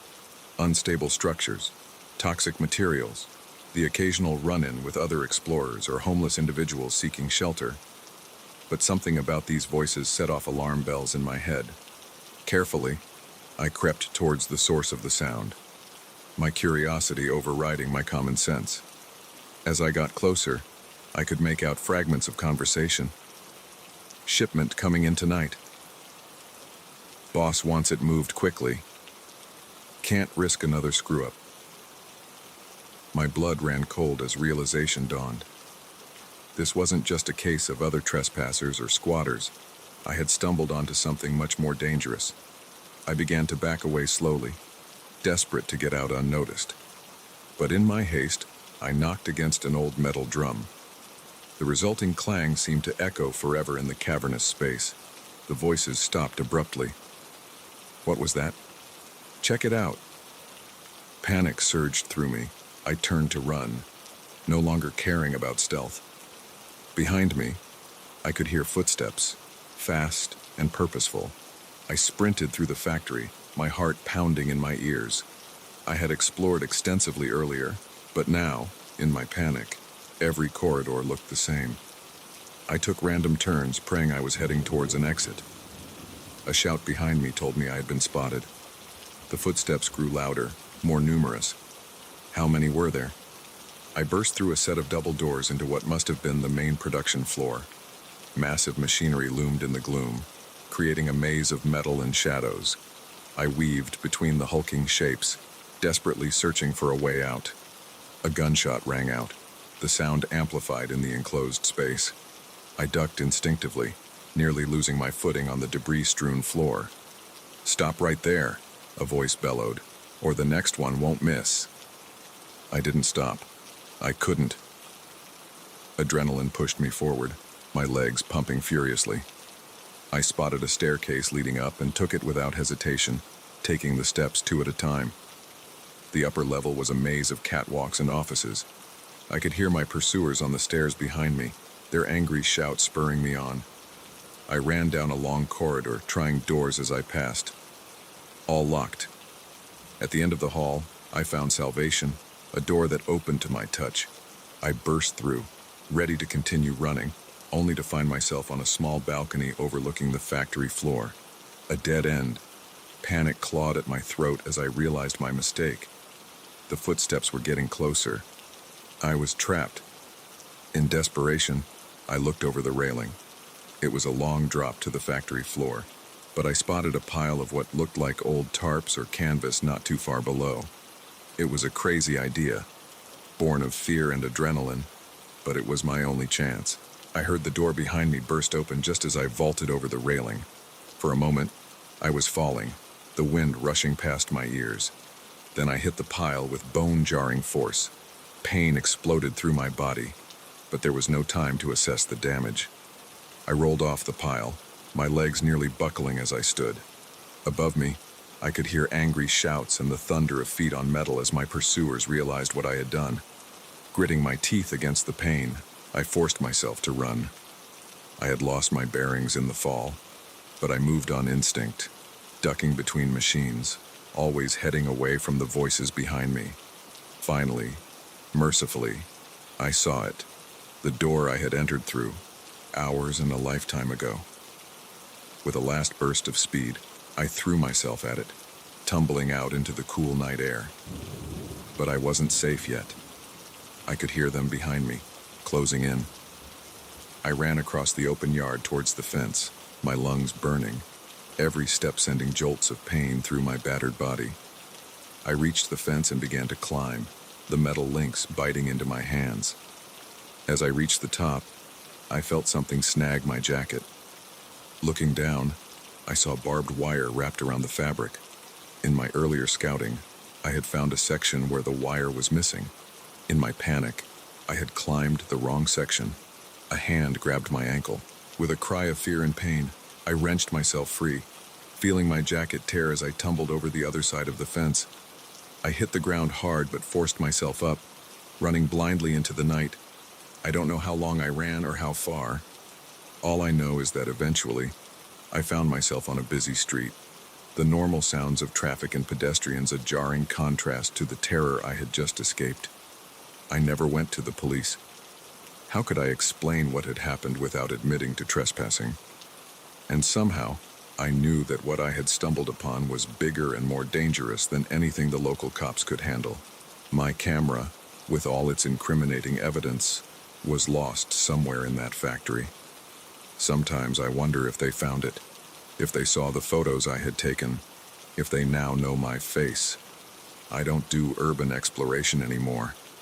The thrill of discovery, the artistry of decay, it all seems hollow now, tainted by the memory of that night. Every abandoned building I see is no longer a potential subject, but a potential threat. Every shadow could be hiding something sinister. Sometimes, when I close my eyes, I can still hear those footsteps chasing me through the darkness. I can still feel the rush of air as I fell from that balcony, the bite of the fence as I climbed to freedom. I escaped that night, but a part of me never left that factory. It remains there, trapped in the shadows, forever running, forever afraid. Because now I know that not all abandoned places are truly empty, and sometimes the most dangerous things are the ones we can't see until it's too late. The beauty of decay, it's an illusion. Behind the crumbling walls and rusted machinery, darkness lurks. And once you've seen it, truly seen it, you can never unsee it again.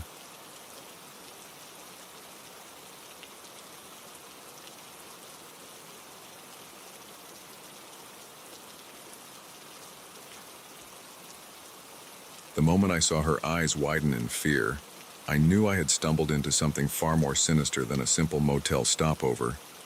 But I'm getting ahead of myself.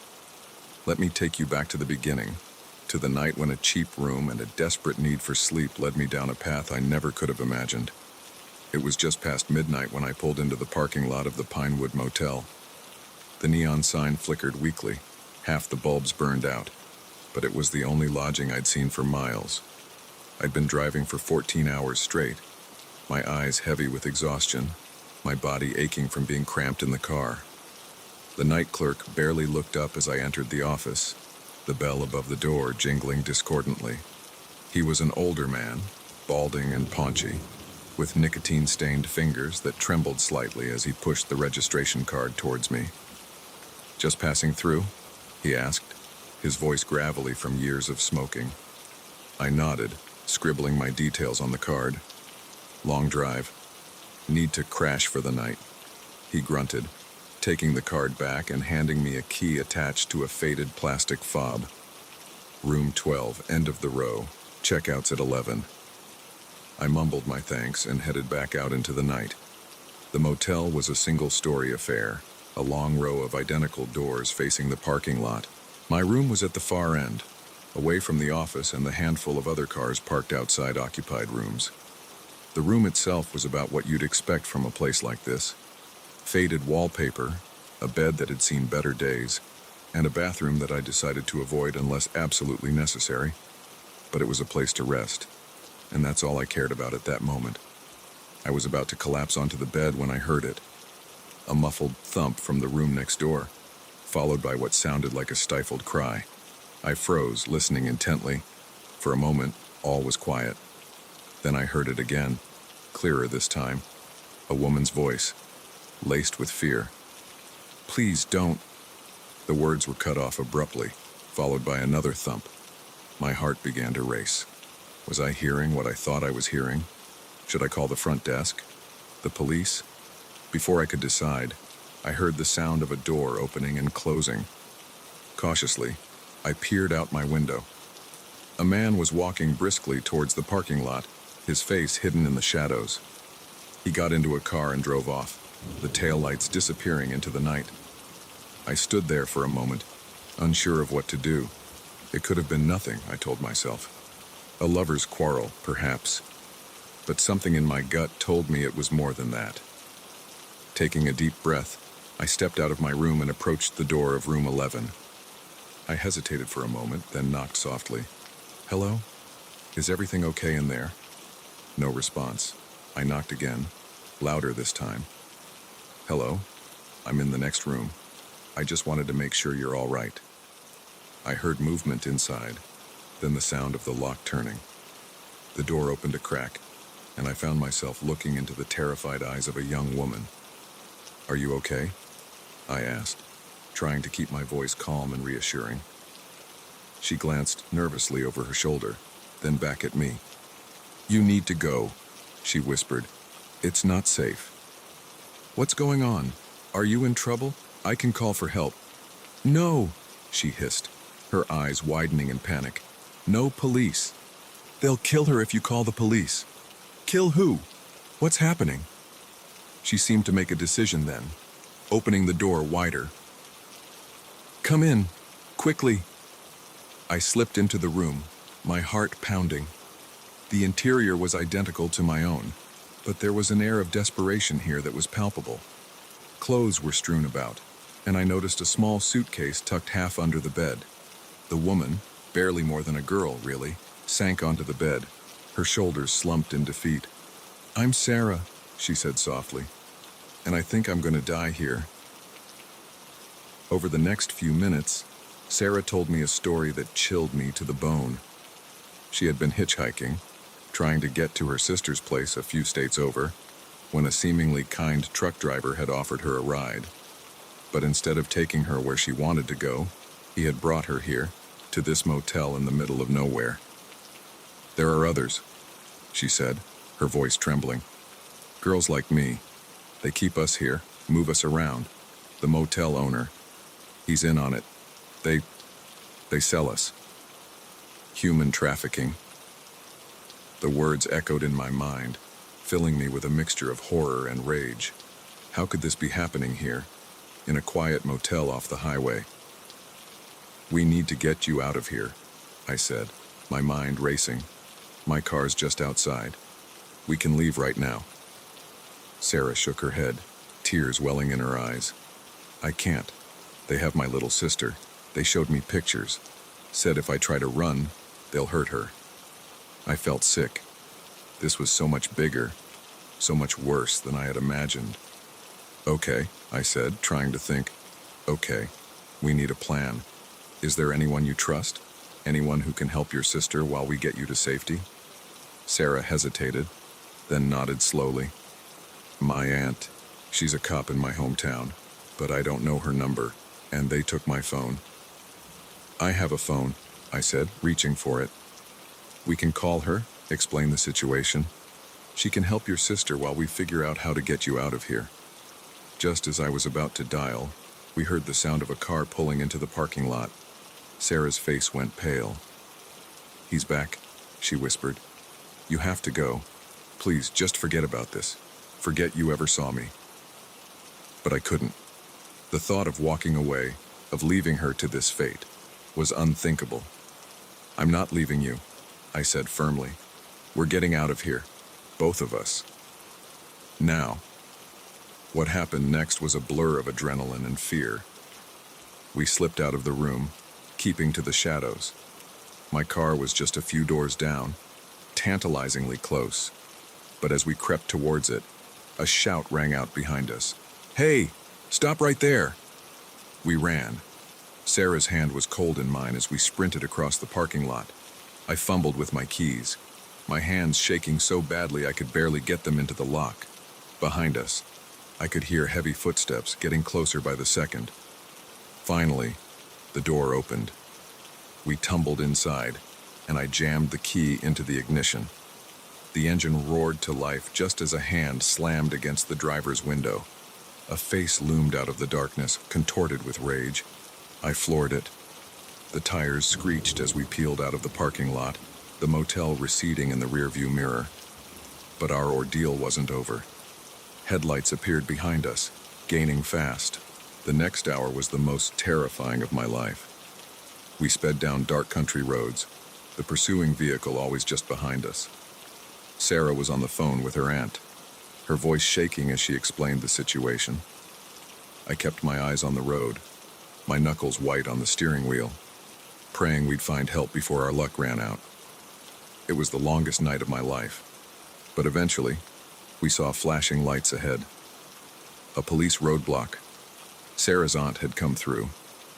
As we pulled to a stop, surrounded by the safety of law enforcement, the reality of what we'd just been through hit me like a tidal wave. Sarah broke down, sobbing with relief. And me, I just sat there, stunned, trying to process how a simple overnight stay had turned into this nightmare. In the days that followed, the full extent of the trafficking ring was uncovered. The motel was just one stop in a larger network. Sarah's sister was found and rescued. The traffickers were arrested. Justice, it seemed, would be served. But for me, the world had changed. I couldn't shake the memory of Sarah's terrified eyes, couldn't forget how close we had come to a very different ending. Every motel I pass now fills me with unease. Every stranger could be a threat or a victim in need of help. I've learned that evil doesn't always hide in the shadows. Sometimes it's right there in plain sight, behind the desk of a rundown motel or in the cab of a friendly trucker. The world is not as safe as we'd like to believe, but there's also more courage and resilience in ordinary people than we realize. Sarah and I still keep in touch. She's in therapy now, working through her trauma. She tells me I saved her life that night, but the truth is, she saved mine too. She opened my eyes to a reality I had been blind to, and in doing so, she made me a better, more aware person. I don't know if I'll ever be able to take a casual road trip again without seeing threats in every shadow, but I do know this. If I had to do it all over again, I wouldn't change a thing. Because sometimes the most important journeys are the ones we never planned to take.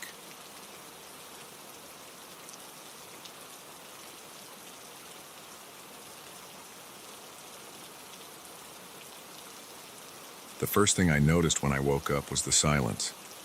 No birds chirping, no distant hum of traffic, just an eerie, oppressive quiet that seemed to press in on me from all sides. It was then that I realized I wasn't in my tent anymore. I had set out on this solo camping trip to clear my head, to escape the noise and chaos of my life in the city. The irony of my current situation wasn't lost on me. Be careful what you wish for, right? Let me back up a bit. My name's Alex, and up until yesterday, I was just another burnt-out office drone looking for a bit of adventure. I'd planned this trip for months, poring over maps, testing gear, and dreaming of the solitude I'd find in the wilderness. The first 2 days had been everything I'd hoped for. I'd hiked deep into the backcountry, far from the well-trodden paths and crowded campgrounds. The scenery was breathtaking, towering pines, crystal-clear streams, and views that seemed to stretch on forever. On the third day, I decided to explore a bit off the main trail. I'd heard rumors of a hidden waterfall, and the thought of discovering something few others had seen was too tempting to resist. In hindsight, maybe I should have stuck to the map. As I pushed through the dense underbrush, the forest around me began to change.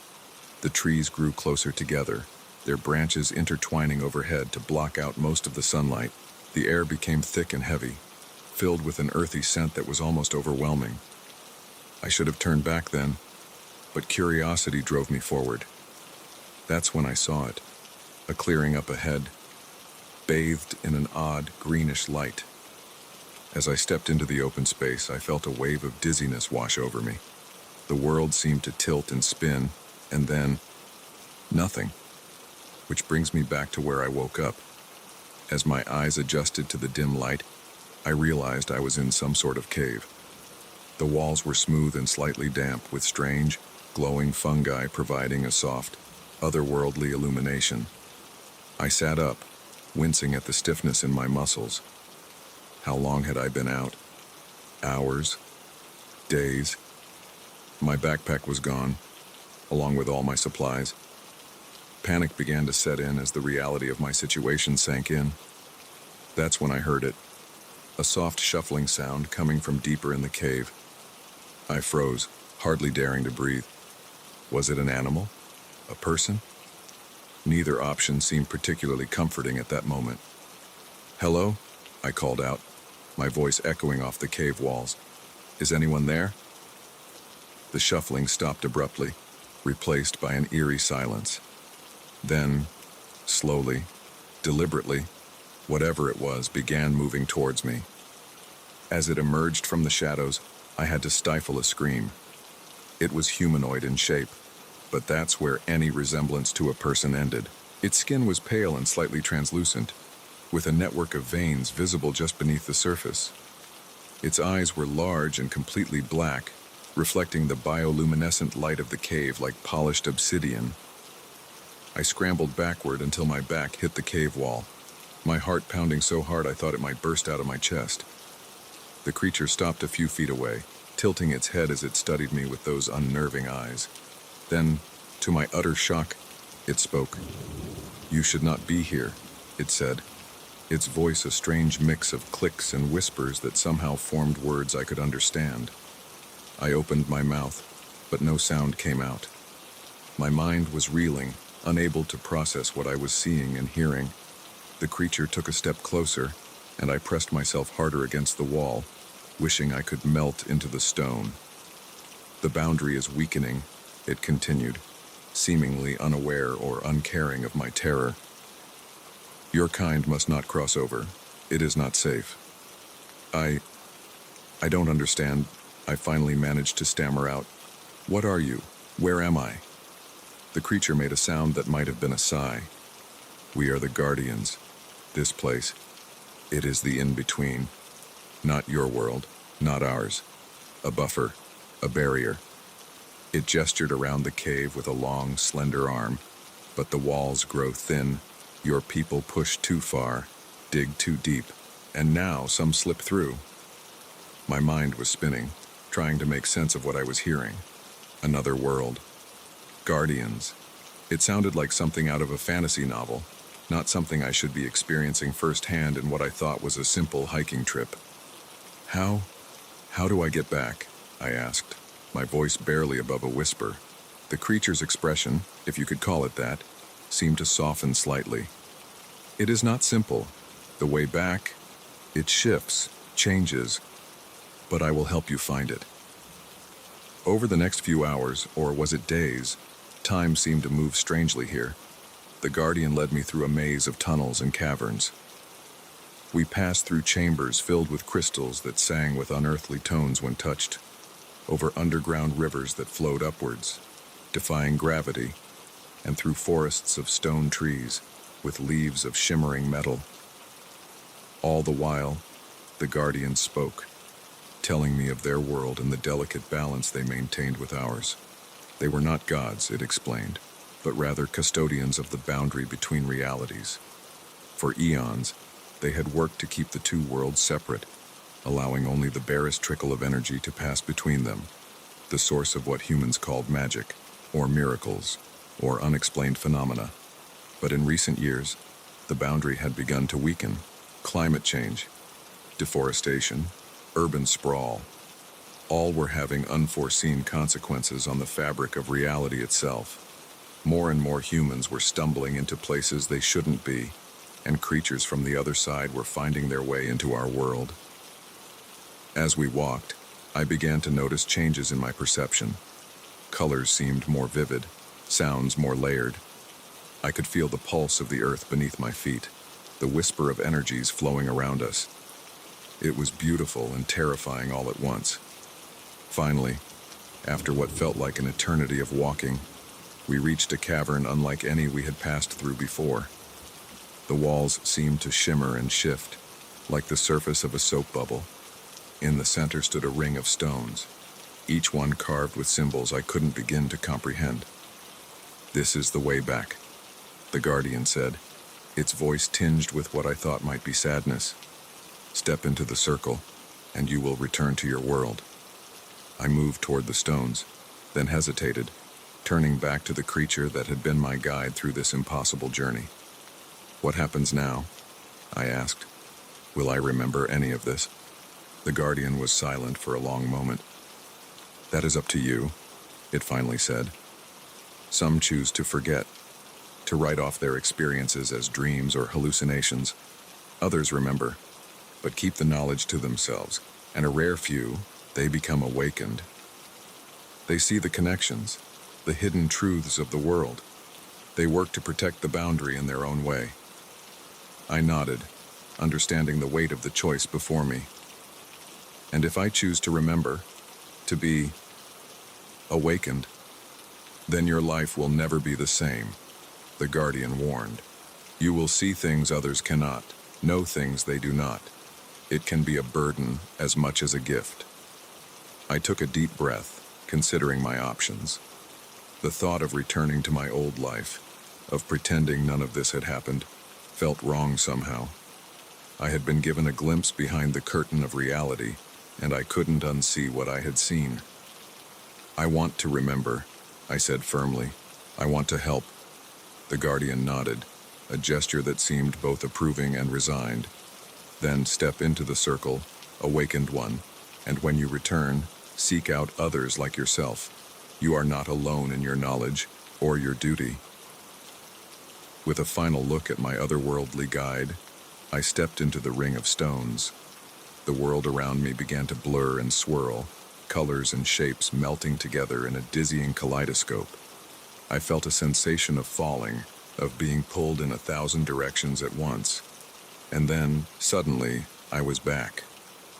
I found myself standing in the clearing where I had first experienced that strange dizziness, my backpack at my feet as if I had never left. But I knew the truth. The weight of my new knowledge, my new purpose, settled over me like a mantle. As I made my way back to the main trail, I noticed things I had missed before. A shimmer in the air near certain trees, the whisper of voices just beyond human hearing, the subtle patterns in nature that spoke of design rather than chance. I knew my life would never be the same. The world was bigger, stranger, and more wondrous than I had ever imagined. And now, I had a role to play in protecting it. As I emerged from the forest, I took one last look back. For a moment, I thought I saw a pale figure standing among the trees, its black eyes reflecting the sunlight. Then it was gone, melting back into the shadows of the in-between. I shouldered my pack and started the long walk back to civilization, my mind already racing with plans. There were others out there like me, the Guardian had said. I just had to find them, and together we would work to maintain the balance and to protect the boundary between worlds. My camping trip had turned into something I could never have imagined. But as I walked, I couldn't help but smile. After all, isn't adventure what I had been seeking all along?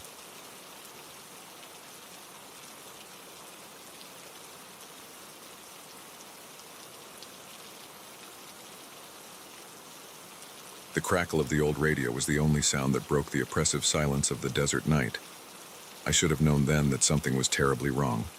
But hindsight, as they say, is 20/20, and I was too focused on the promise of adventure to heed the warning signs. My name's Jack, and I'm what you might call a thrill seeker. Skydiving, bungee jumping, whitewater rafting, you name it, I've probably done it. But lately, those mainstream adrenaline rushes weren't cutting it anymore. I needed something more, something truly unique. That's when I stumbled across an ad for the Ultimate Desert Challenge on an obscure forum. The premise was simple. Navigate through a section of the Mojave Desert using only basic supplies and your wits. No GPS, no phone, just you against the elements. It sounded perfect, challenging, potentially dangerous, and completely off the grid. I signed up without a second thought. The organizers were vague about the details, citing the need for secrecy to maintain the purity of the experience. All I knew was that I'd be dropped off at a remote location and given a general direction to head. The goal was to reach a specific point within 5 days. Simple enough, right? The day of the challenge arrived, and I found myself bumping along a dirt road in the back of an old pickup truck, dust billowing behind us as we drove deeper into the desert. The driver, a weathered old man who looked like he'd been carved from the very rocks around us, hadn't said a word since we left the last outpost of civilization hours ago. As the sun began to set, painting the sky in brilliant shades of orange and purple, the truck finally ground to a halt. The old man turned to me, his eyes hidden behind mirrored sunglasses. "This is where you get off," he growled, his voice rough as sandpaper. Head east. You'll know when you've reached the end." Before I could ask any questions, he'd handed me my pack and practically shoved me out of the truck. I watched, slightly dumbfounded, as he sped off, leaving me alone in the growing twilight. I took stock of my situation. My pack contained the basics: water, some dried food, a compass, and a small first aid kit. I also had an ancient-looking handheld radio, which the organizers said would allow them to track my progress and send help if absolutely necessary. As darkness fell, I set up a small camp and tried to get some rest. The desert night was surprisingly cold, and strange sounds echoed across the landscape. Sleep came fitfully, punctuated by dreams of shifting sands and whispered voices. The next morning, I set out east as instructed. The terrain was challenging. Rocky outcroppings gave way to vast expanses of sand, with the occasional stubborn bit of vegetation clinging to life. The sun beat down mercilessly, and I found myself rationing my water more strictly than I'd planned. It was on the second day that I first noticed something odd. As I crested a small hill, I saw what looked like ruins in the distance, not the remains of some old western ghost town, but something much older. The structures seemed to shimmer in the heat haze, their architecture unlike anything I'd ever seen before. Intrigued, I made my way towards them, but no matter how long I walked, they never seemed to get any closer. Eventually, I convinced myself it had been a mirage, a trick of the light and my heat-addled brain. That night, as I huddled in my sleeping bag, I heard it, a low, pulsing hum that seemed to come from the very ground beneath me. It was subtle at first, barely noticeable, but as the hours wore on, it grew louder, more insistent. Sleep was impossible. By dawn, the sound had faded, but I couldn't shake the feeling that something was watching me. The desert, which had seemed so empty before, now felt alive with hidden presences. I tried to radio for help, but all I got was static. The compass was acting strangely too, the needle spinning wildly before settling on a direction that I was pretty sure wasn't east. But I had no choice but to press on. The third day brought new horrors. The landscape began to shift in ways that defied explanation. Rock formations appeared and disappeared as I watched. At one point, I could have sworn I saw the sand flowing uphill, like a reverse waterfall. My water was running dangerously low, and the relentless sun had left me disoriented and nauseous. I began to hallucinate, seeing oases that vanished as I approached, hearing voices calling my name on the wind. It was in this state that I stumbled upon the cave. Half hidden behind a jutting rock formation, its entrance was dark and forbidding. Every instinct told me to stay away, but the promise of shade and possibly water was too tempting to resist. The temperature dropped noticeably as I entered the cave, bringing blessed relief from the scorching heat outside. As my eyes adjusted to the gloom, I gasped. The walls were covered in intricate carvings, depicting scenes that seemed to shift and change as I looked at them. Mesmerized, I moved deeper into the cave. The carvings became more elaborate, more alien. They showed impossible creatures and vast cities that couldn't possibly exist. And yet, there was something hauntingly familiar about them, as if I was seeing memories of a place I'd never been. That's when I heard the voices. Not the imagined calls of my heat-stricken mind, but real, tangible whispers echoing from deeper in the cave. They spoke in a language I didn't understand, and yet the meaning seemed to seep into my mind.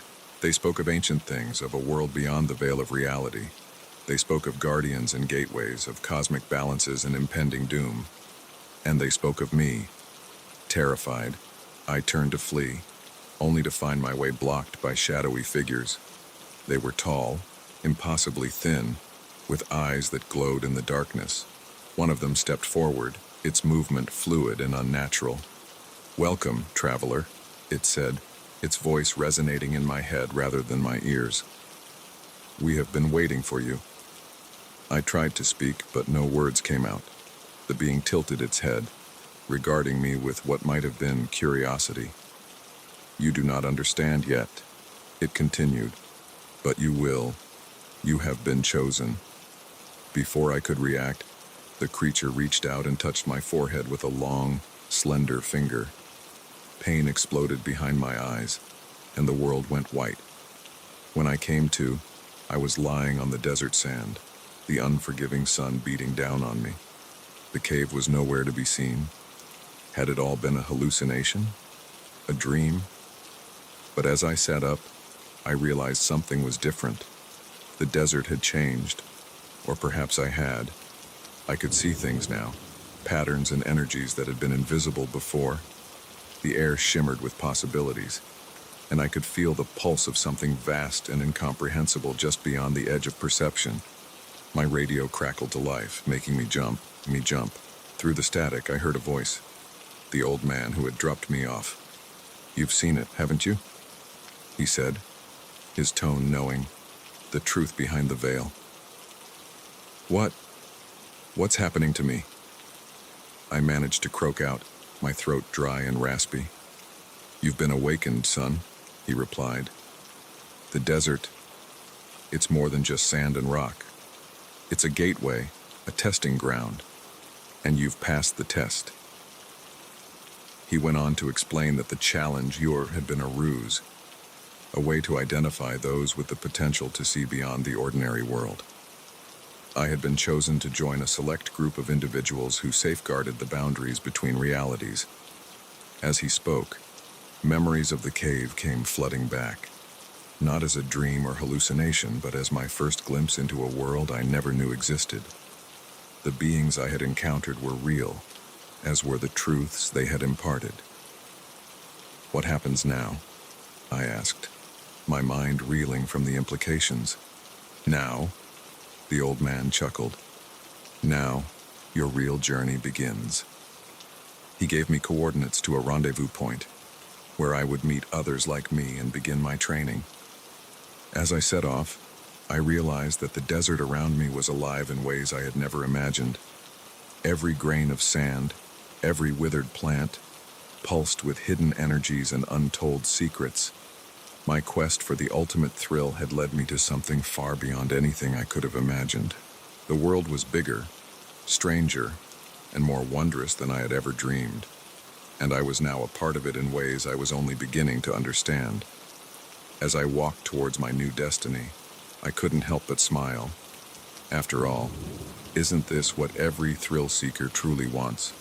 To push beyond the boundaries of the known, to experience something truly extraordinary. The desert stretched out before me, vast and mysterious. But now, instead of an obstacle to overcome, it was a gateway to infinite possibilities. My adventure, it seemed, was just beginning.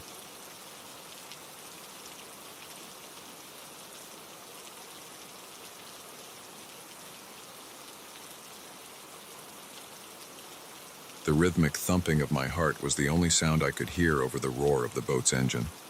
Each passing second felt like an eternity as I scanned the horizon, praying for a glimpse of land, a passing ship, anything but the endless expanse of ocean that surrounded me. How did a simple day trip turn into this nightmare? I never should have trusted him. It all started on a sunny Tuesday morning in Miami.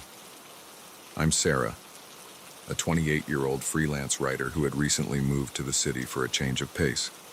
Always on the lookout for new experiences to fuel my writing, I jumped at the chance when my neighbor, Tom, invited me on a day trip to explore some nearby islands.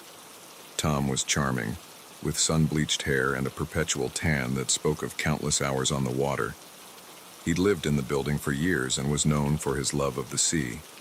When he mentioned he had a small boat and often took day trips to secluded spots, I was intrigued. "You'll love it," he assured me, his eyes twinkling.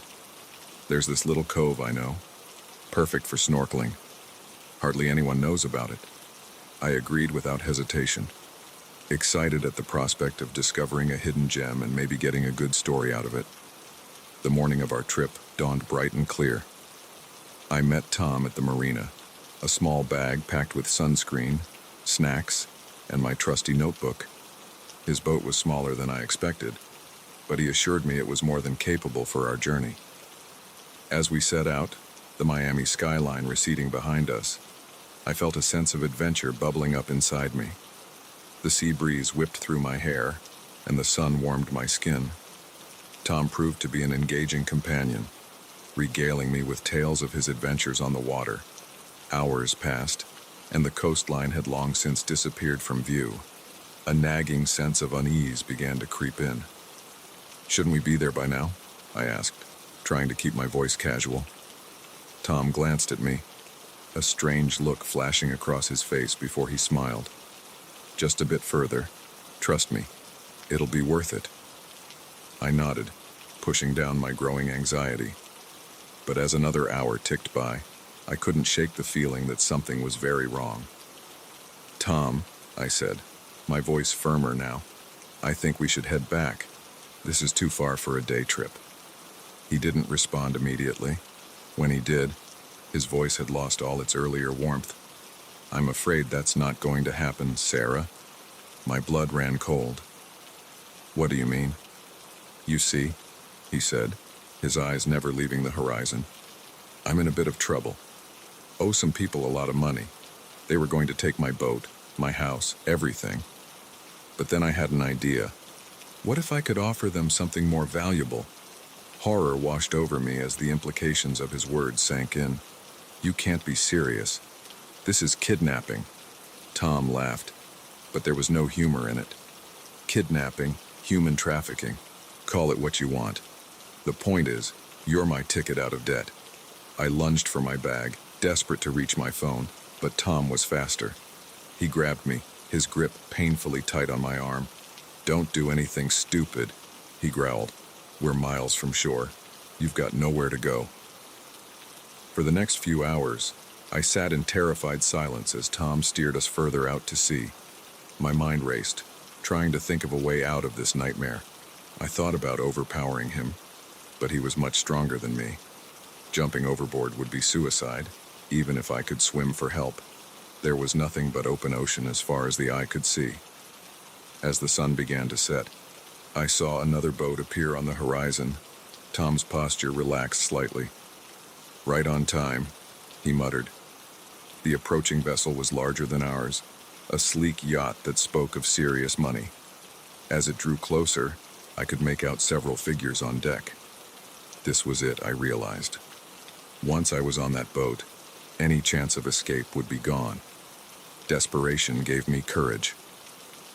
As Tom was distracted, preparing to bring our boat alongside the yacht, I made my move.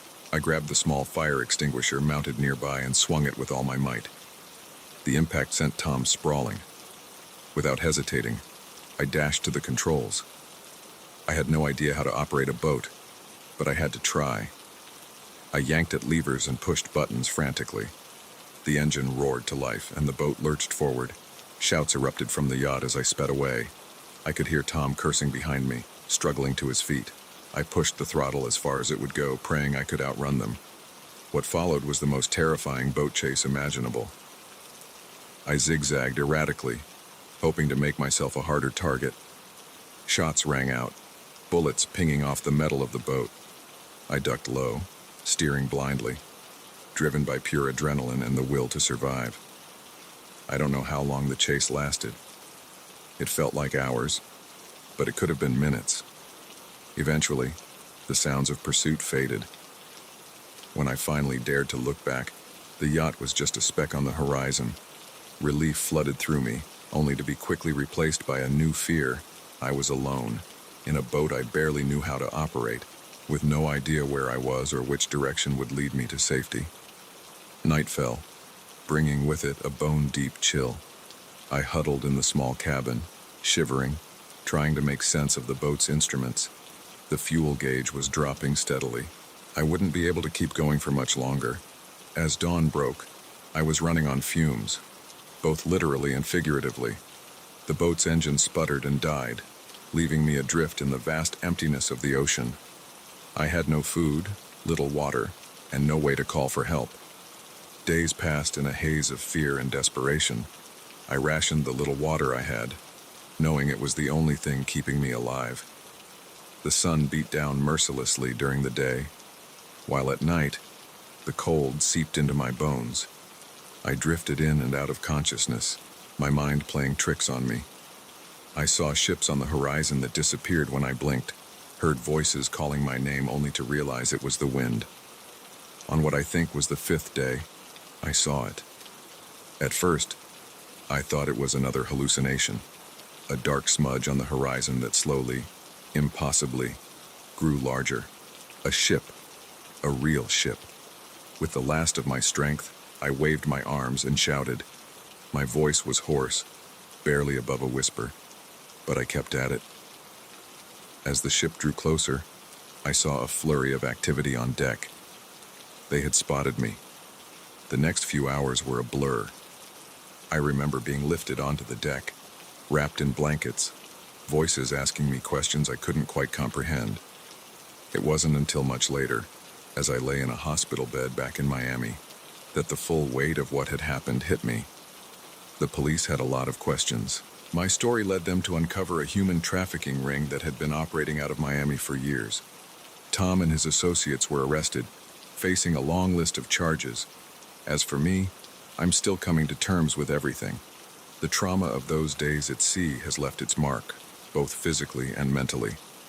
I jump at loud noises, panic in enclosed spaces, and haven't been able to go near the ocean since my rescue. But I'm alive. Against all odds, I survived. And now, I have a story to tell, a warning to others about the dangers that can lurk behind a friendly face and the strength we can find within ourselves when pushed to the very edge of survival. Sometimes, in my dreams, I'm back on that boat, adrift in the endless blue. But when I wake, I remind myself that I'm safe, that I made it back, and each day, I get a little stronger, a little braver, because now I know the truth. We are all far more resilient than we ever imagined, capable of overcoming even the most harrowing of circumstances. My simple day trip turned into a nightmare beyond imagination, but I survived. And in doing so, I discovered a strength within myself that I never knew existed. It's a strength I carry with me every day, a reminder that no matter how dark things may seem, there's always hope. You just have to hold on long enough to see the light.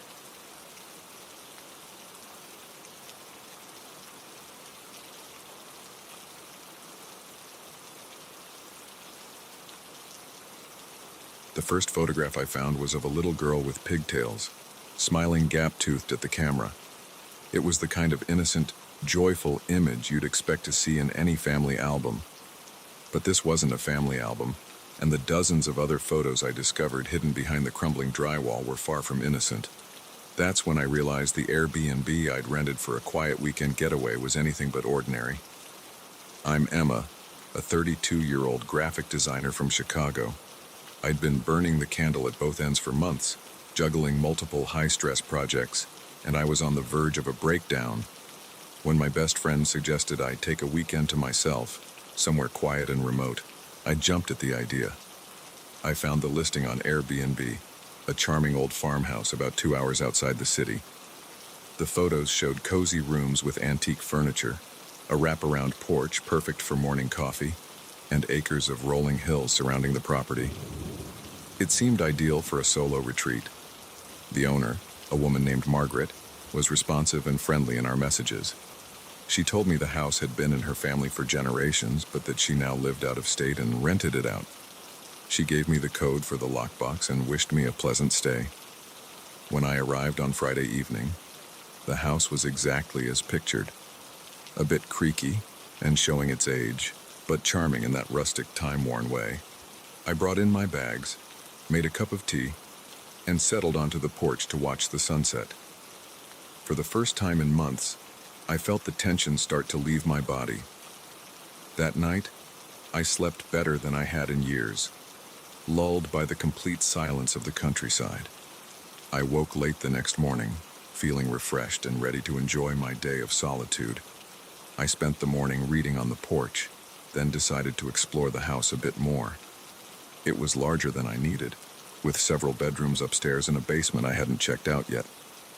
As I wandered through the rooms, I noticed little oddities, A door that didn't quite fit its frame, a floorboard that creaked louder than the others, a window that was painted shut. In one of the spare bedrooms, I noticed a section of wallpaper that was peeling away from the wall.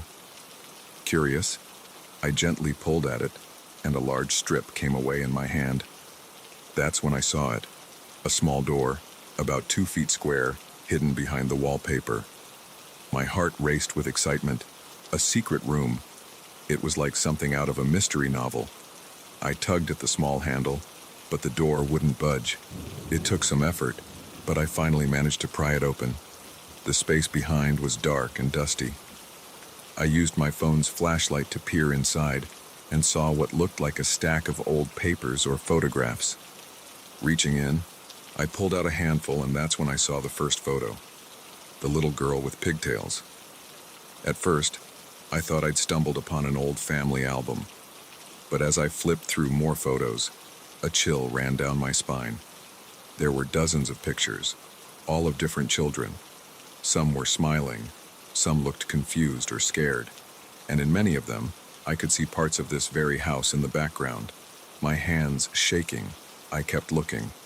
Mixed in with the photos were documents, birth certificates, school records, even what looked like medical files, all for different children, spanning decades.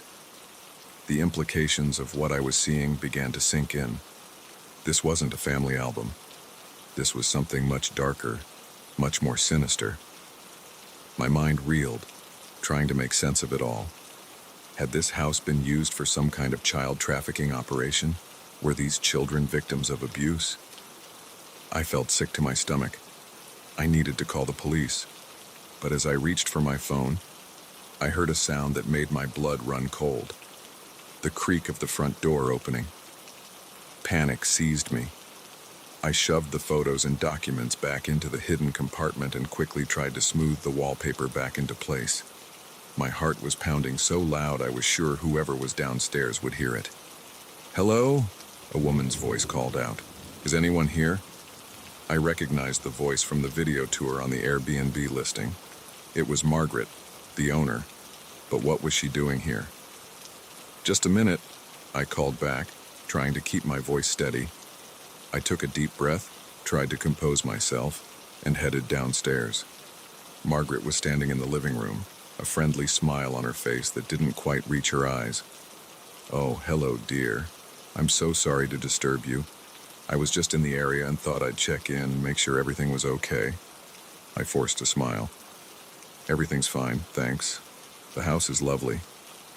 She nodded, her eyes scanning the room as if looking for something out of place. "Wonderful. Well, I won't keep you. Enjoy the rest of your stay." As she turned to leave, I noticed something that made my heart skip a beat. On her key ring was a small, old-fashioned key, exactly the right size for the hidden door upstairs. The moment she left, I ran to the window and watched her car disappear down the driveway. Then I raced back upstairs, my mind whirling. I needed to document what I'd found before I called the police. I reopened the hidden compartment and started taking photos of everything with my phone. As I did, I noticed something I'd missed before, a small notebook tucked in the back. I pulled it out and began to read. It was a diary, dating back to the 1970s. The entries were chilling, detailed accounts of children brought to the house, their training, and their eventual placement with wealthy families. It was all there in black and white, decades of child trafficking, hidden behind the facade of a charming country home. I was so engrossed in the diary that I almost missed the sound of a car coming up the driveway. Looking out the window, my heart sank. Margaret was back, and she wasn't alone. 2 large men were with her. There was no time to call the police. I quickly snapped photos of the last few pages of the diary, shoved everything back into the hidden compartment, and looked around frantically for a place to hide. The closet was too obvious. Under the bed?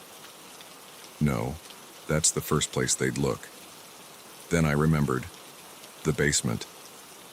I hadn't explored it yet, but it was my only option. I raced downstairs, hearing the front door open just as I reached the basement door. I slipped inside and quietly closed it behind me. descending the stairs into darkness. The basement was cluttered with old furniture and boxes.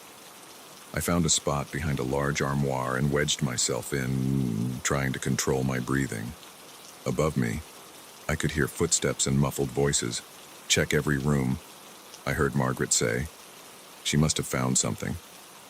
The next hour was the longest of my life. I heard them searching the house, moving furniture, opening closets. Several times, footsteps approached the basement door, but to my immense relief, no one came down.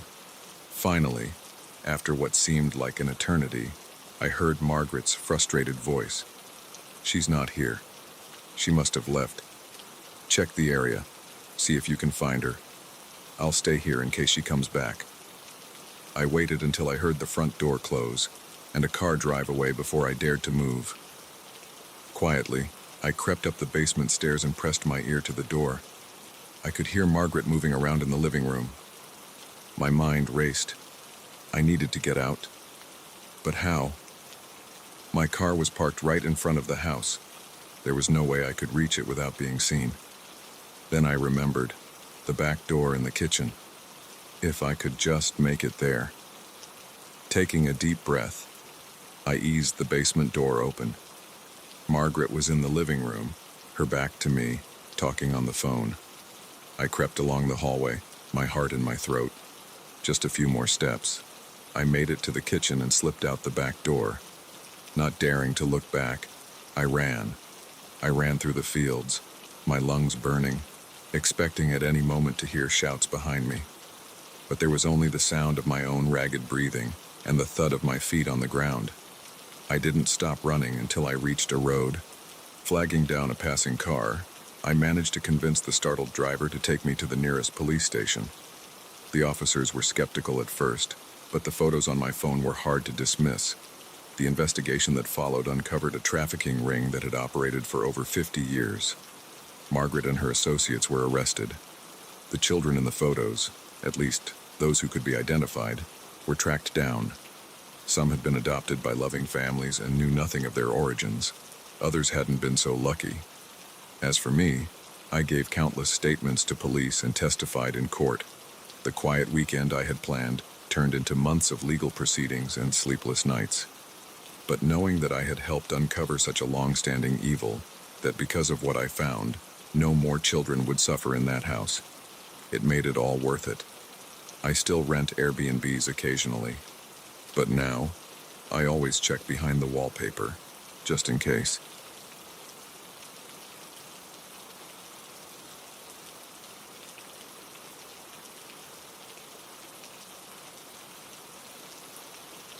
The rain was coming down in sheets, transforming the lonely stretch of highway into a treacherous river of asphalt. I squinted through the windshield, the wipers fighting a losing battle against the deluge. That's when I saw him, a lone figure on the side of the road, thumb outstretched, his form barely visible through the torrent. I hesitated for a split second, every cautionary tale about picking up hitchhikers flashing through my mind. But something, call it compassion, curiosity, or just plain foolishness, made me slow down. I'm Alex, a 35-year-old software engineer from Seattle. I was on my way back from a conference in Portland, deciding to drive instead of fly to enjoy the scenic route along the coast. The weather forecast had promised clear skies, but Mother Nature had other plans. As I pulled over, the man rushed to the passenger side door, yanking it open and practically diving inside. He was soaked to the bone, his clothes clinging to his lanky frame. "Thanks," he gasped, pushing wet hair out of his eyes. "Thought I was going to drown out there." I nodded, still not entirely sure I'd made the right decision. "Where you headed?" "North," he said vaguely, his eyes darting around the car. "As far as you're willing to take me." Something about his demeanor set me on edge, but I chalked it up to the stress of being stranded in such awful weather. I pulled back onto the road, the tires struggling to find traction on the slick surface. "I'm Jake," I offered, trying to break the tension. He hesitated for a moment before responding. "Tom, nice to meet you, Jake." We drove in silence for a while, the rhythmic swish of the wipers and the drumming of rain on the roof filling the void. I snuck glances at Tom when I could. He seemed jittery, constantly fidgeting and looking over his shoulder. "So," I ventured, "what brings you out here in this weather?" Tom's response was clipped. "Car broke down a few miles back. No cell service." I nodded, understanding the predicament. This stretch of highway was notorious for its dead zones. "Well, there's a town about 30 miles ahead. We can get you some help there." He grunted in acknowledgement, but said nothing more. The silence grew uncomfortable, and I found myself wishing I'd just kept driving. About 10 minutes later, I noticed headlights in my rearview mirror. A car was approaching fast, much too fast for these conditions. As it got closer, I realized it was a police cruiser, lights flashing but siren off. Beside me, Tom went rigid. His hand moved to the door handle, gripping it tightly. "Looks like they're in a hurry," I commented, trying to keep my voice casual. "Must be an emergency." Tom didn't respond. His eyes were fixed on the side mirror, watching the approaching cruiser with an intensity that made my skin crawl. The police car was right behind us now. I expected it to roar past, but instead, it matched our speed, staying right on our tail.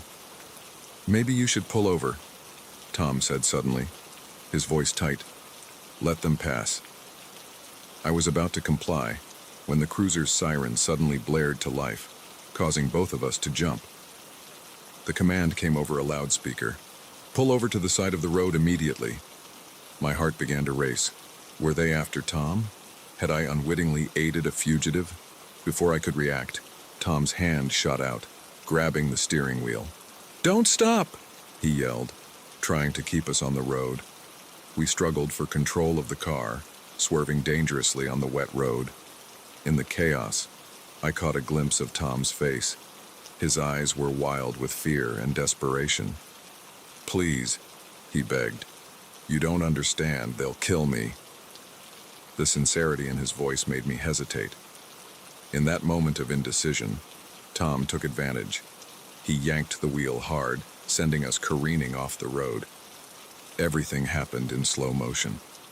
The car plunged down a steep embankment, rolling once, twice, before coming to rest against a tree.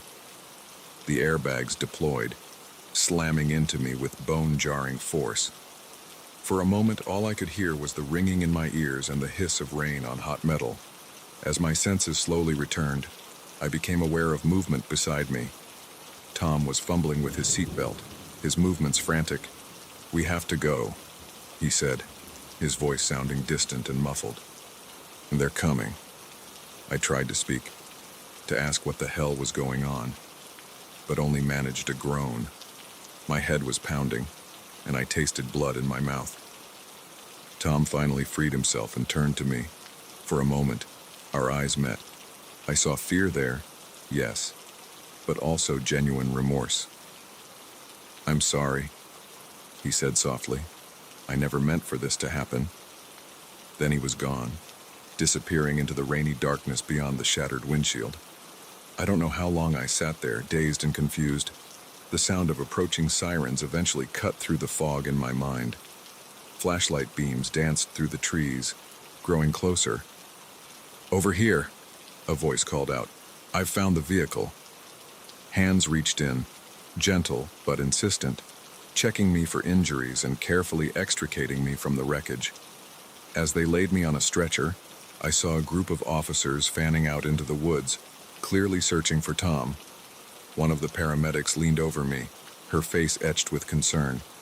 "Sir, can you tell me your name? Do you know what happened?" I opened my mouth to respond, but the words stuck in my throat. How could I explain what had transpired when I didn't understand it myself? In the days that followed, as I recovered in the hospital, the full story came to light.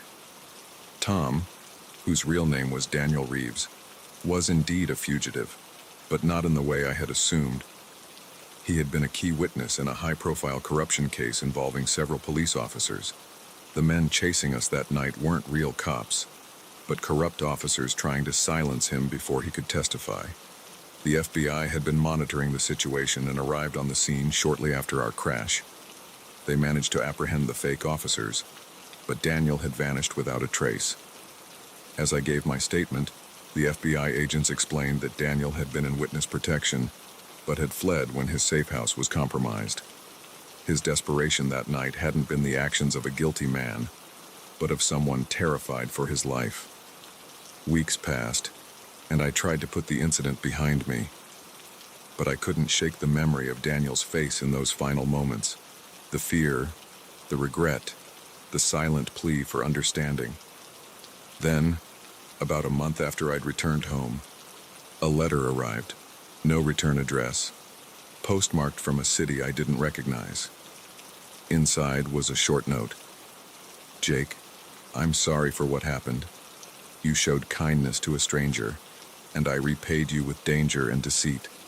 I hope you can forgive me. Know that your actions that night, however unwitting, helped bring some very bad people to justice. Thank you, and be safe. I sat for a long time, staring at that letter, emotions warring within me. Anger at being put in danger, relief that it was over, and a strange sense of pride that I had, in some small way, helped do the right thing. The experience changed me. I became more cautious, yes, but also more aware of the complexities of human nature. We're all carrying burdens, fighting battles others can't see. Sometimes a simple act of kindness, like picking up a stranger in the rain, can have far-reaching consequences we never could have imagined.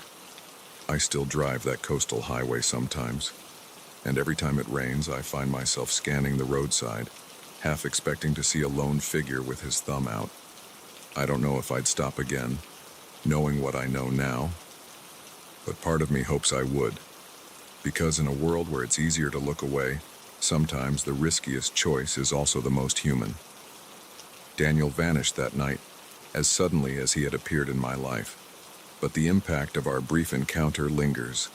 It serves as a reminder that every person we meet, every decision we make, has the potential to alter the course of our lives in ways we can never predict. And sometimes, in the midst of chaos and danger, we find our own capacity for courage and compassion, even if it comes at a cost. The rain still falls on that lonely stretch of highway, and somewhere out there, I like to think, Daniel is safe, carrying with him the knowledge that even in his darkest hour, a stranger was willing to stop and offer help. In the end, perhaps that's all any of us can hope for, a moment of kindness in a storm.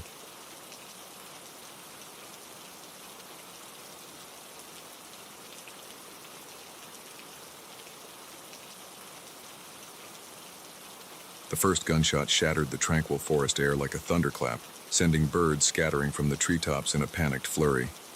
My best friend Mike and I froze mid-step, our light-hearted chatter dying instantly on our lips. We locked eyes, a single, terrifying thought passing between us. Those weren't hunters.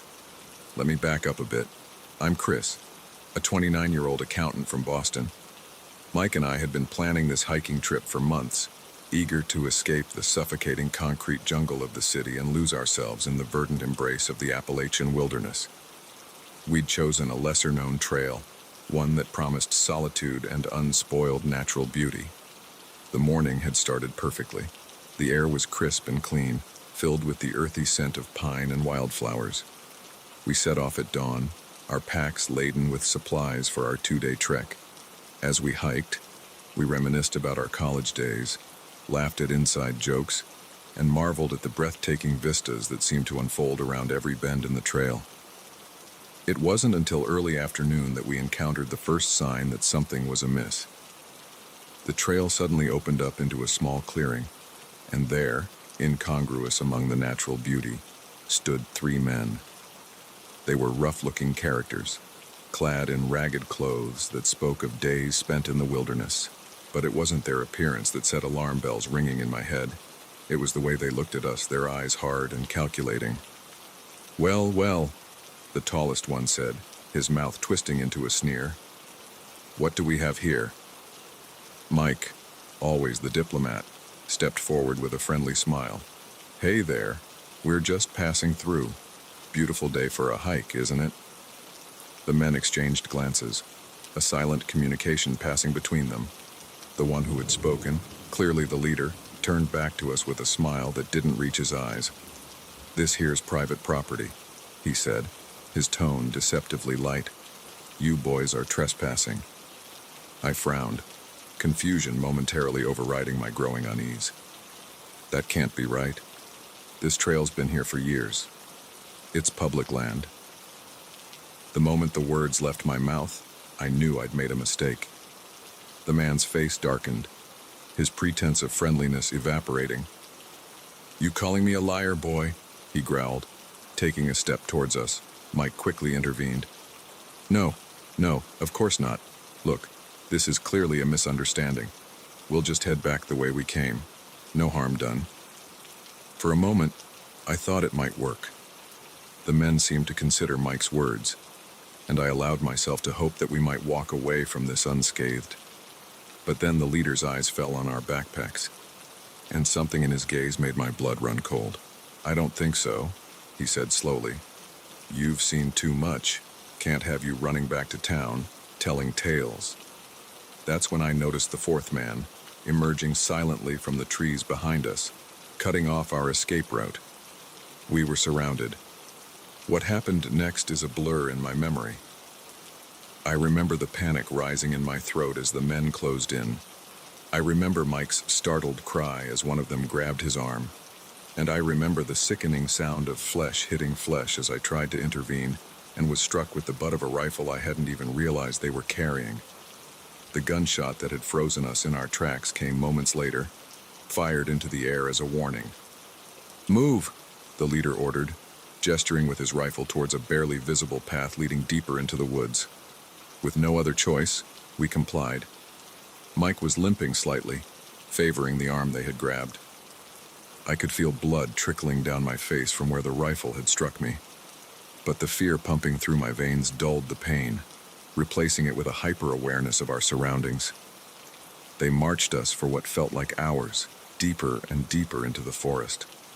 The terrain became rougher, the trees pressing in closer. Eventually, we emerged into a small clearing. What I saw there made my heart sink. A ramshackle cabin stood in the center, surrounded by rusted vehicles and piles of debris. This wasn't just a chance encounter. These men lived here, hidden away from the world.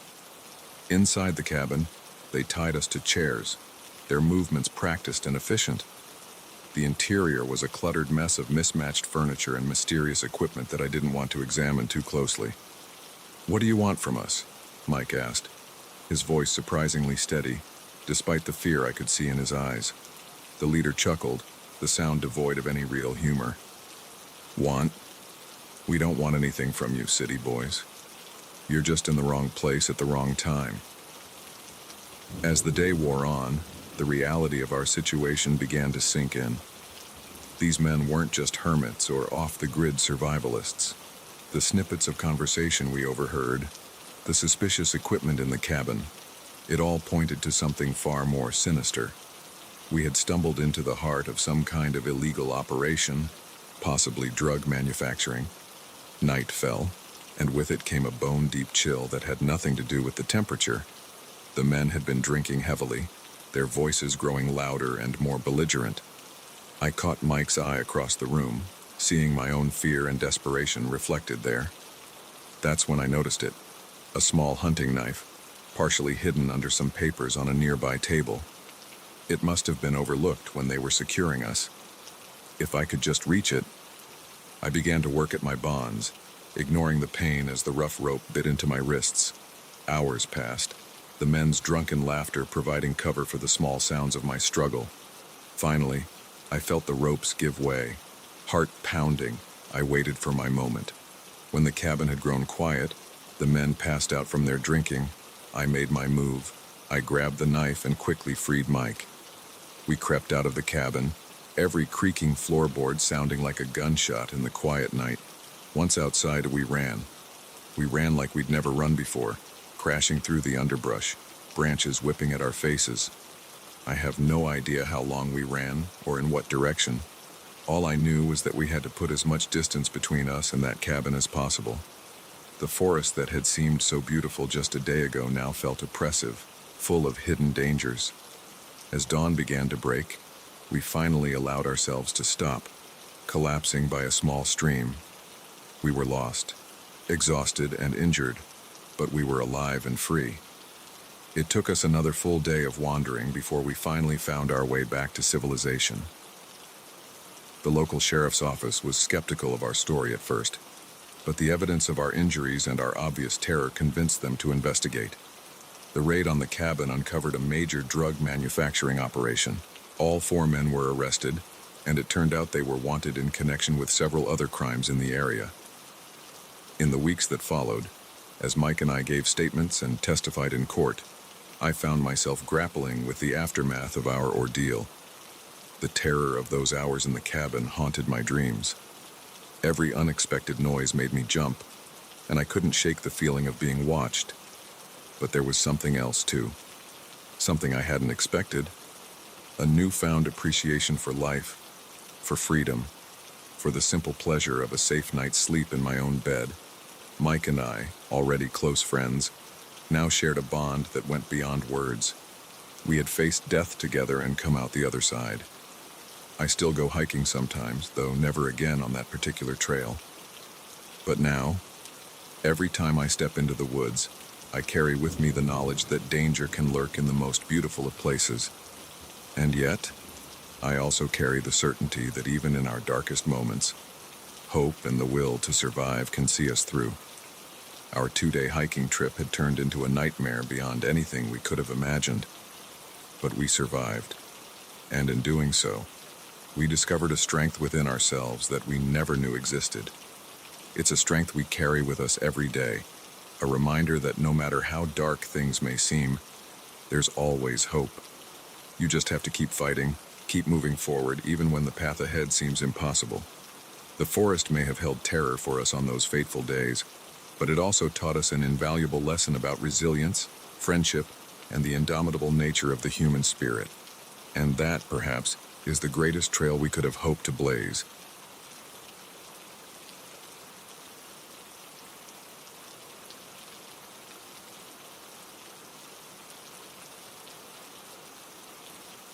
The gentle lapping of waves against the hull should have been soothing, but all I felt was a growing sense of dread. Something was very wrong. The boat that had been following us for the past hour was getting closer, and the look in Captain Mike's eyes told me this was no ordinary encounter at sea. I'm Sophia, a 28-year-old marine biologist from California. I'd been planning this research trip to study coral reefs in the Florida Keys for months. It was supposed to be a routine expedition, collect data, take samples, and enjoy the beauty of the ocean. I never imagined it would turn into a fight for survival. The day had started perfectly. The sun was shining, the water was calm, and our small research vessel, the Sea Whisper, cut through the waves with ease. Captain Mike, a grizzled old sailor with a perpetual tan and a wealth of maritime knowledge, guided us to our first research site. As I worked, carefully documenting the health of the coral and collecting water samples, I lost track of time. It wasn't until late afternoon that I noticed the change in atmosphere. Captain Mike was tense, his usual easygoing demeanor replaced by a frown as he scanned the horizon. "What's wrong?" I asked, climbing back onto the main deck. He pointed to a speck in the distance. "That boat's been tailing us for a while now. Doesn't look like any research or fishing vessel I know." I squinted against the sun's glare. The boat was too far to make out details, but something about its presence sent a chill down my spine. "Maybe they're just headed in the same direction," I suggested, trying to sound more confident than I felt. Captain Mike shook his head. "They've matched every course change we've made. This ain't no coincidence." As if to confirm his suspicions, the boat suddenly picked up speed, closing the distance between us rapidly. "Get below deck," Captain Mike ordered, his voice taut with tension. "Lock the door and don't come out until I tell you it's safe." I wanted to protest, to insist on staying to help, but the gravity in his eyes stopped me. With a nod, I ducked into the small cabin, securing the door behind me. Through the porthole, I watched as the other boat drew alongside us. It was larger than the Sea Whisper, with dark-tinted windows that hid its occupants from view. I could hear muffled voices, Captain Mike's gruff tones mixed with unfamiliar, aggressive ones. Suddenly, there was a commotion above. The sound of multiple feet landing on our deck, followed by shouts and the unmistakable sound of a scuffle. My heart raced as I realized we were being boarded. I looked around frantically for a weapon, anything I could use to defend myself. My eyes fell on the satellite phone. With shaking hands, I dialed the emergency number Captain Mike had drilled into me at the start of our trip. "Coast Guard, what's your emergency?" a calm voice answered. In hushed tones, I explained our situation, giving our last known coordinates. The operator assured me help was on the way, but warned it would take time to reach us. Just as I ended the call, the cabin door burst open. 2 men entered, their faces hidden behind ski masks. One of them held Captain Mike at gunpoint, his other hand gripping the captain's arm tightly. "Well, well," the gunman said, his eyes cold as they fell on me. "Looks like we've got ourselves a stowaway." "Leave her alone," Captain Mike growled. "She's just a scientist. She's got nothing to do with this." The other man laughed, a harsh sound that sent shivers down my spine. "Oh, I think she's got everything to do with this now. Can't have any witnesses, can we?" My mind raced, trying to understand what was happening. Witnesses to what? What had we stumbled into? They marched us back to the main deck, where I saw the true extent of our situation. The Sea Whisper was now tied to the larger boat, and several more masked men were transferring crates from their vessel to ours. "What's going on?" I demanded, finding my voice at last. "Who are you people?" The man who seemed to be in charge turned to me, his eyes glinting behind his mask. "Let's just say we're businessmen, sweetheart, and you and your captain here have wandered into some very profitable waters." It clicked then. Drug smugglers. We had inadvertently crossed paths with a trafficking operation. "Look," I said, trying to keep my voice steady. "We don't want any trouble. We're just here to study the reefs. Let us go, and we won't say a word about any of this." The leader chuckled, but there was no humor in it. "I'm afraid it's not that simple. You see, we can't risk you changing your mind once you're back on dry land. No, I think you two will be coming with us for a little extended voyage." Fear clawed at my throat as the reality of our situation sank in. They were going to kidnap us, maybe even kill us once we were no longer useful. That's when I heard it. A distant thrum that was rapidly growing louder. Helicopter blades. The smugglers heard it too. Their heads snapped up, scanning the sky. "Coast Guard," one of them shouted, pointing to a spot on the horizon where a small dot was rapidly growing larger. Chaos erupted. The smugglers scrambled to untie their boat, shouting orders and curses. In the confusion, Captain Mike made his move.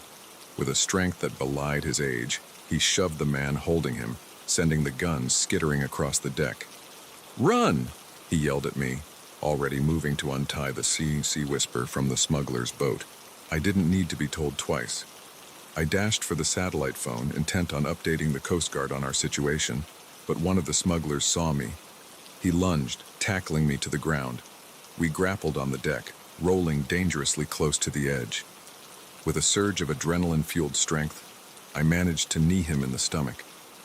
He loosened his grip just enough for me to break free. I scrambled to my feet, but he grabbed my ankle, pulling me down again. That's when I heard the gunshot. For a heart-stopping moment, I thought Captain Mike had been hit, but it was one of the smugglers, firing warning shots at the approaching helicopter. The distraction was all I needed. I kicked free and ran to the wheelhouse and where Captain Mike was already starting the engine. The Sea Whisper roared to life, pulling away from the smuggler's boat, just as the Coast Guard helicopter arrived overhead. What followed was the most intense hour of my life. We sped away, the smugglers in hot pursuit. The Coast Guard helicopter hovered above, its loudspeaker ordering the other boat to stop. More shots were fired, pinging off the Sea Whisper's hull. But Captain Mike's experience and the arrival of Coast Guard vessels turned the tide in our favor. As we watched from the safety of a Coast Guard cutter, the smugglers were finally apprehended. In the days that followed, as we gave our statements and tried to process what had happened, I found myself grappling with a mix of emotions: terror at how close we had come to disaster, gratitude for Captain Mike's quick thinking and the Coast Guard's timely arrival, and a strange sense of exhilaration. I had faced true danger and survived. The incident made the local news, much to my discomfort. Suddenly, I was more than just a marine biologist. I was the scientist who helped bust a drug ring. It was surreal. As for my research, it took a back seat for a while. The Sea Whisper needed repairs, and honestly, I needed time to regain my sea legs, both literally and figuratively. But the ocean called to me, as it always had. A month after the incident, I found myself back on a boat, heading out to those same reefs. The experience changed me. There's no doubt about that.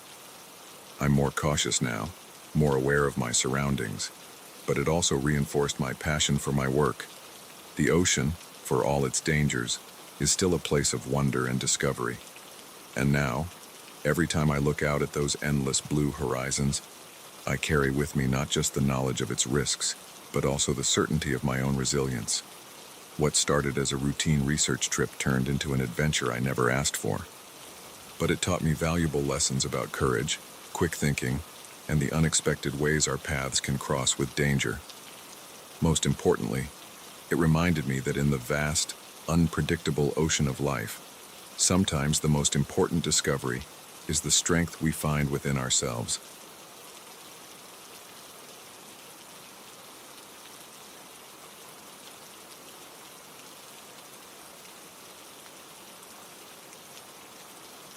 The musty scent of age-old wood and secrets hit me the moment I stepped through the creaking front door. I had bought this house for a steal, eager to flip it and make a quick profit. But as my flashlight beam cut through the darkness, illuminating layers of dust and forgotten memories, I realized I might have gotten more than I bargained for. Little did I know, the hidden door I was about to discover would lead me down a rabbit hole of mystery, danger, and a past better left buried. I'm Alex, a 34-year-old real estate investor with a knack for seeing potential in the most dilapidated of properties. This old Victorian on the outskirts of town had called to me from the moment I saw the listing. Sure, it needed work, a lot of work, but the bones were good, and the price was right. The first few days of inspecting and cleaning were uneventful. I cataloged necessary repairs, made plans for modernizing the kitchen and bathrooms, and dreamed of the profit I'd turn once the renovations were complete. It wasn't until I started tearing down the old wallpaper in the study that things took a turn for the bizarre. As I stripped away layers of faded floral patterns, my hand caught on something behind the paper. Curious, I peeled back a larger section, revealing a small, ornate doorknob set into the wall. My heart raced with excitement. A hidden door. This could add some serious charm and value to the property. With a bit of effort, I managed to pry the door open. The hinges groaned in protest, clearly unused for decades. As the door swung wide, my flashlight illuminated a small room beyond, and my excitement quickly turned to confusion, then unease. The hidden room was barely larger than a closet, its walls lined with shelves. But it wasn't the room itself that sent a chill down my spine. It was what filled those shelves. Dozens of old photographs, yellowed with age, stared back at me. Men, women, children, all captured in black and white, their eyes seeming to follow me as I stepped inside. At first, I thought I'd stumbled upon some sort of family archive, but as I examined the photos more closely, I realized these weren't all of the same family. The subjects were diverse, spanning different ages, races, and time periods. The only common thread seemed to be the haunted, almost fearful expressions on their faces. Amid the photos were stacks of documents, birth certificates, medical records, even what looked like police reports. My hands shook as I leafed through them, a sick feeling growing in the pit of my stomach. These weren't just random people. They were missing persons. I was so engrossed in my discovery that I almost missed the sound of a car pulling up outside. Panic seized me. I wasn't expecting any visitors, and something told me whoever was here wasn't just dropping by for a friendly chat. I quickly closed the hidden door, smoothing the wallpaper back into place as best I could. Just as I stepped out of the study, I heard the front door open. Footsteps echoed through the house, steady and purposeful. "Hello?" a man's voice called out. "Anyone home?" I considered making a run for it, but realized I'd have to pass the entrance to get to any of the exits. Taking a deep breath, I stepped into the hallway. Two men stood there, dressed in suits that seemed out of place in the dusty old house. The older of the two flashed a badge. "Agent Carlson, FBI. This is my partner, Agent Reeves. We'd like to ask you a few questions about this property." My mind raced. The FBI. What did they know? I tried to keep my voice steady as I responded. "Of course, agents. What would you like to know?" They asked about when I'd bought the house, what I knew about its history, if I'd noticed anything unusual. I answered as honestly as I could without mentioning the hidden room. Something told me that revealing that particular discovery wouldn't end well for me.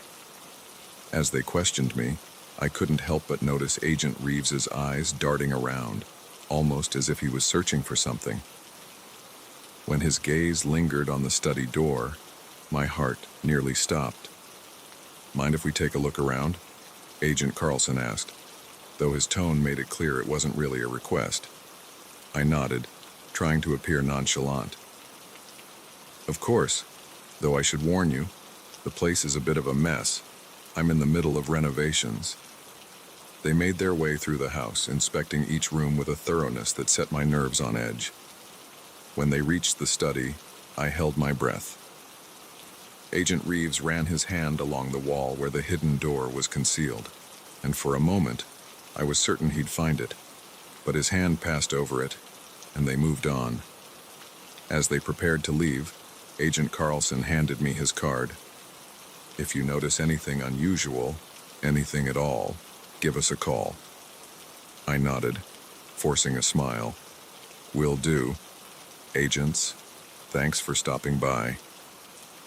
The moment they left, I collapsed against the wall, my heart pounding. What had I gotten myself into? Who were the people in those photographs? And why was the FBI interested in this house? Over the next few days, I couldn't stop thinking about the hidden room and its contents. I knew I should probably call the agents back, tell them what I'd found. But something held me back. Maybe it was curiosity, or maybe it was fear of getting entangled in whatever this was. I began researching the house's history, digging into old newspapers and public records. The more I uncovered, the more disturbing the picture became. The house had changed hands numerous times over the years, each owner staying only a short while before selling or, in some cases, simply disappearing. One night, about a week after the FBI's visit, I was in the study, poring over the documents I'd found in the hidden room. A creak from downstairs made me freeze. I held my breath, listening. Another creak, then another. Someone was in the house. I quickly gathered the papers, shoving them back into the hidden room. As I closed the door, I heard footsteps on the stairs. My eyes darted around, looking for a weapon, an escape route, anything. The study door burst open. A man stood there, his face hidden in shadow, a gun pointed squarely at my chest. "Where are they?" he growled. "The files, where are they?" I raised my hands slowly, my mind racing. "I don't know what you're talking about," I lied, praying he couldn't see the hidden door in the dim light. He stepped closer, his gun unwavering. "Don't play dumb. I know they're here. The evidence of everything they've done. Now tell me where they are, or I start shooting." In that moment, I realized I was in way over my head. This wasn't just about missing persons or some old family secrets. This was something bigger, something dangerous. Just as I opened my mouth to respond, a loud crash came from downstairs. The man whirled around, momentarily distracted. I seized the opportunity, lunging at him. We grappled, the gun going off with a deafening bang. Pain exploded in my shoulder, but adrenaline kept me going. I managed to knock the gun from his hand, sending it skittering across the floor. We traded blows, crashing into furniture and walls. Suddenly, the room was flooded with light. FBI, freeze. Agents Carlson and Reeves stood in the doorway, guns drawn. The intruder, seeing he was outnumbered, made a desperate dash for the window. Agent Reeves tackled him before he could reach it. As they cuffed the man, Agent Carlson turned to me. "You okay, son? Looks like that needs attention," he said, nodding at my bleeding shoulder. I nodded weakly, the adrenaline fading and the pain setting in. Who is he?" I managed to ask. Carlson's face was grim. Someone who thought he could bury the past, but some secrets refused to stay hidden. In the days that followed, as I recovered in the hospital, the full story came to light. The house had been a waypoint in a decades-long human trafficking operation. The hidden room contained evidence that could bring down an entire network of criminals. The man who had attacked me was a cleaner, sent to destroy the evidence. The FBI had been watching the house, waiting for someone to make a move. I had inadvertently stumbled into the middle of their operation. As for me, once I was released from the hospital, I sold the house. The allure of flipping old properties had lost its shine. These days, I stick to new constructions, no hidden rooms, no dark secrets. But sometimes, on quiet nights, I find myself thinking about that old Victorian, about the lives touched by its dark history, and how close I came to becoming another photograph in that hidden room. It's a reminder that sometimes the greatest dangers lurk behind the most ordinary facades, and that some renovations are better left undone.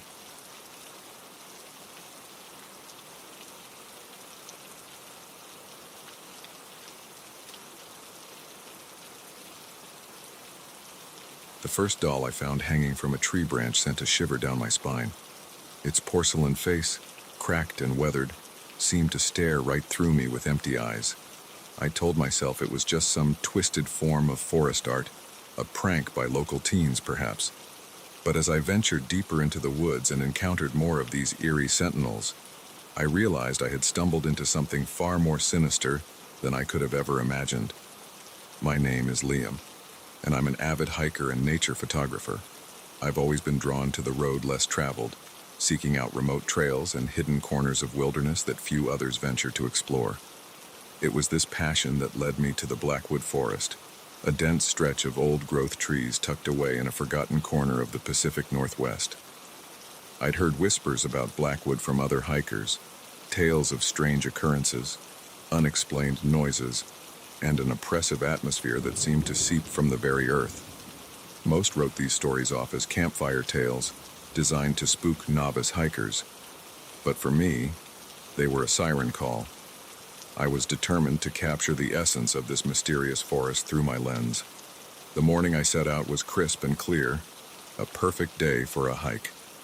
The trail started innocuously enough, winding through sun-dappled glades and babbling brooks. I spent the first few hours in a state of contented focus, snapping photos of gnarled tree roots and delicate wildflowers. It was around midday when the atmosphere began to shift. The forest grew denser, the canopy overhead blocking out more and more sunlight. The cheerful sounds of birdsong and rustling leaves gave way to an eerie silence, broken only by the crunch of my boots on the forest floor. That's when I saw it, the first doll. It hung from a low-hanging branch, its once white dress now gray with dirt and age, its head lolled at an unnatural angle, fixed eyes seeming to follow me as I approached. A chill ran down my spine, but my curiosity got the better of me. I raised my camera, the shutter click unnaturally loud in the stillness. As I continued down the trail, my unease grew. More dolls appeared, each in a state of eerie decay. Some hung from branches, others were propped against tree trunks or nestled in the crooks of roots. Their blank faces all seemed to watch me, silently judging my intrusion into their domain. I tried to rationalize what I was seeing. Maybe this was some kind of art installation, a memorial of sorts. But the further I went, the more my rational mind began to falter. There was something profoundly wrong about this place, a wrongness that seemed to seep into my very bones. The trail began to narrow, forcing me to push through undergrowth. Branches snagged at my clothes, almost as if the forest itself was trying to hold me back. I should have turned around then, should have heeded the warning signs.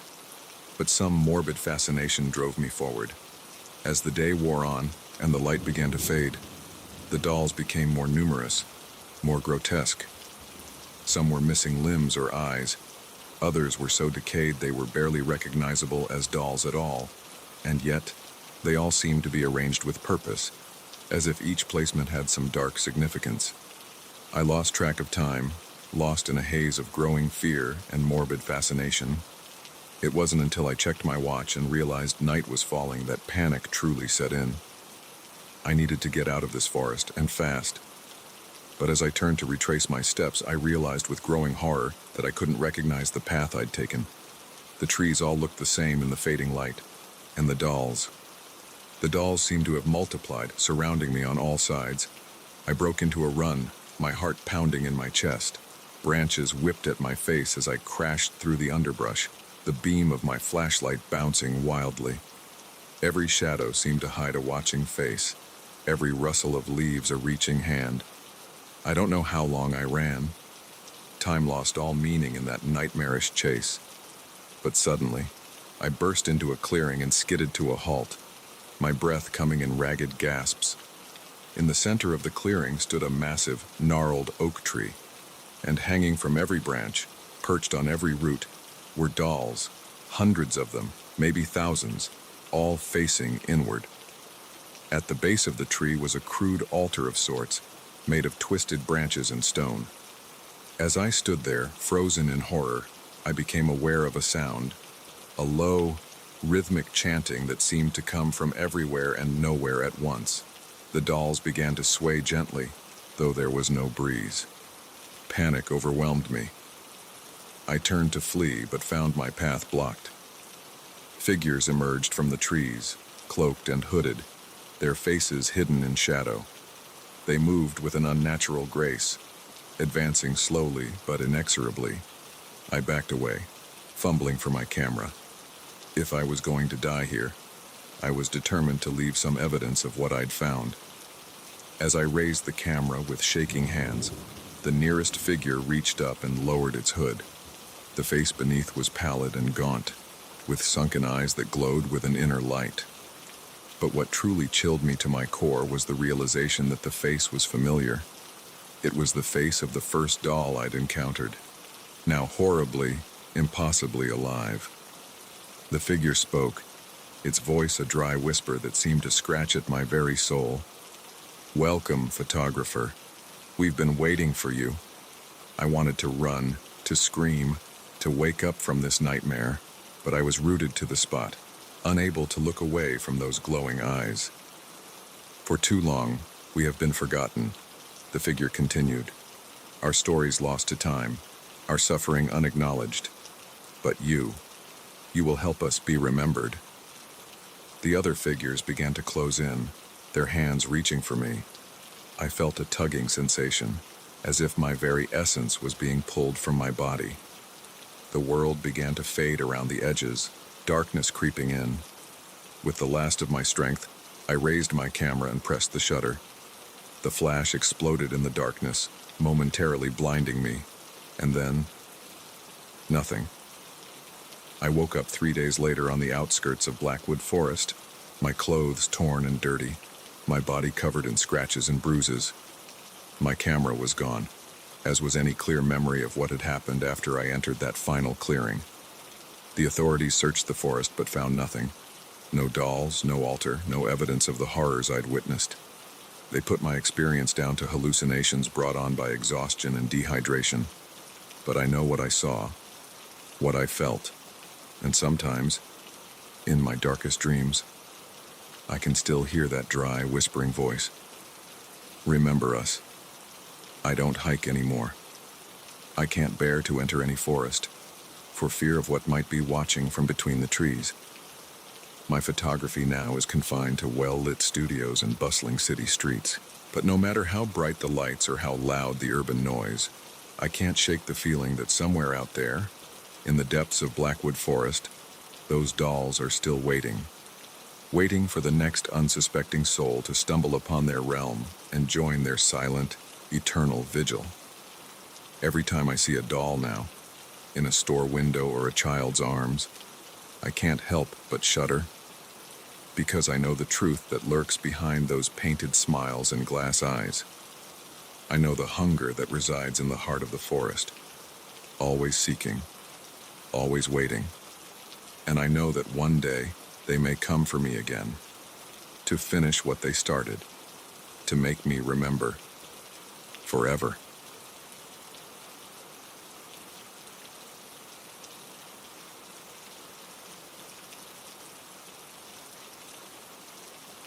The moment Tom vanished from my passenger seat, I knew I had stumbled into something far beyond my understanding.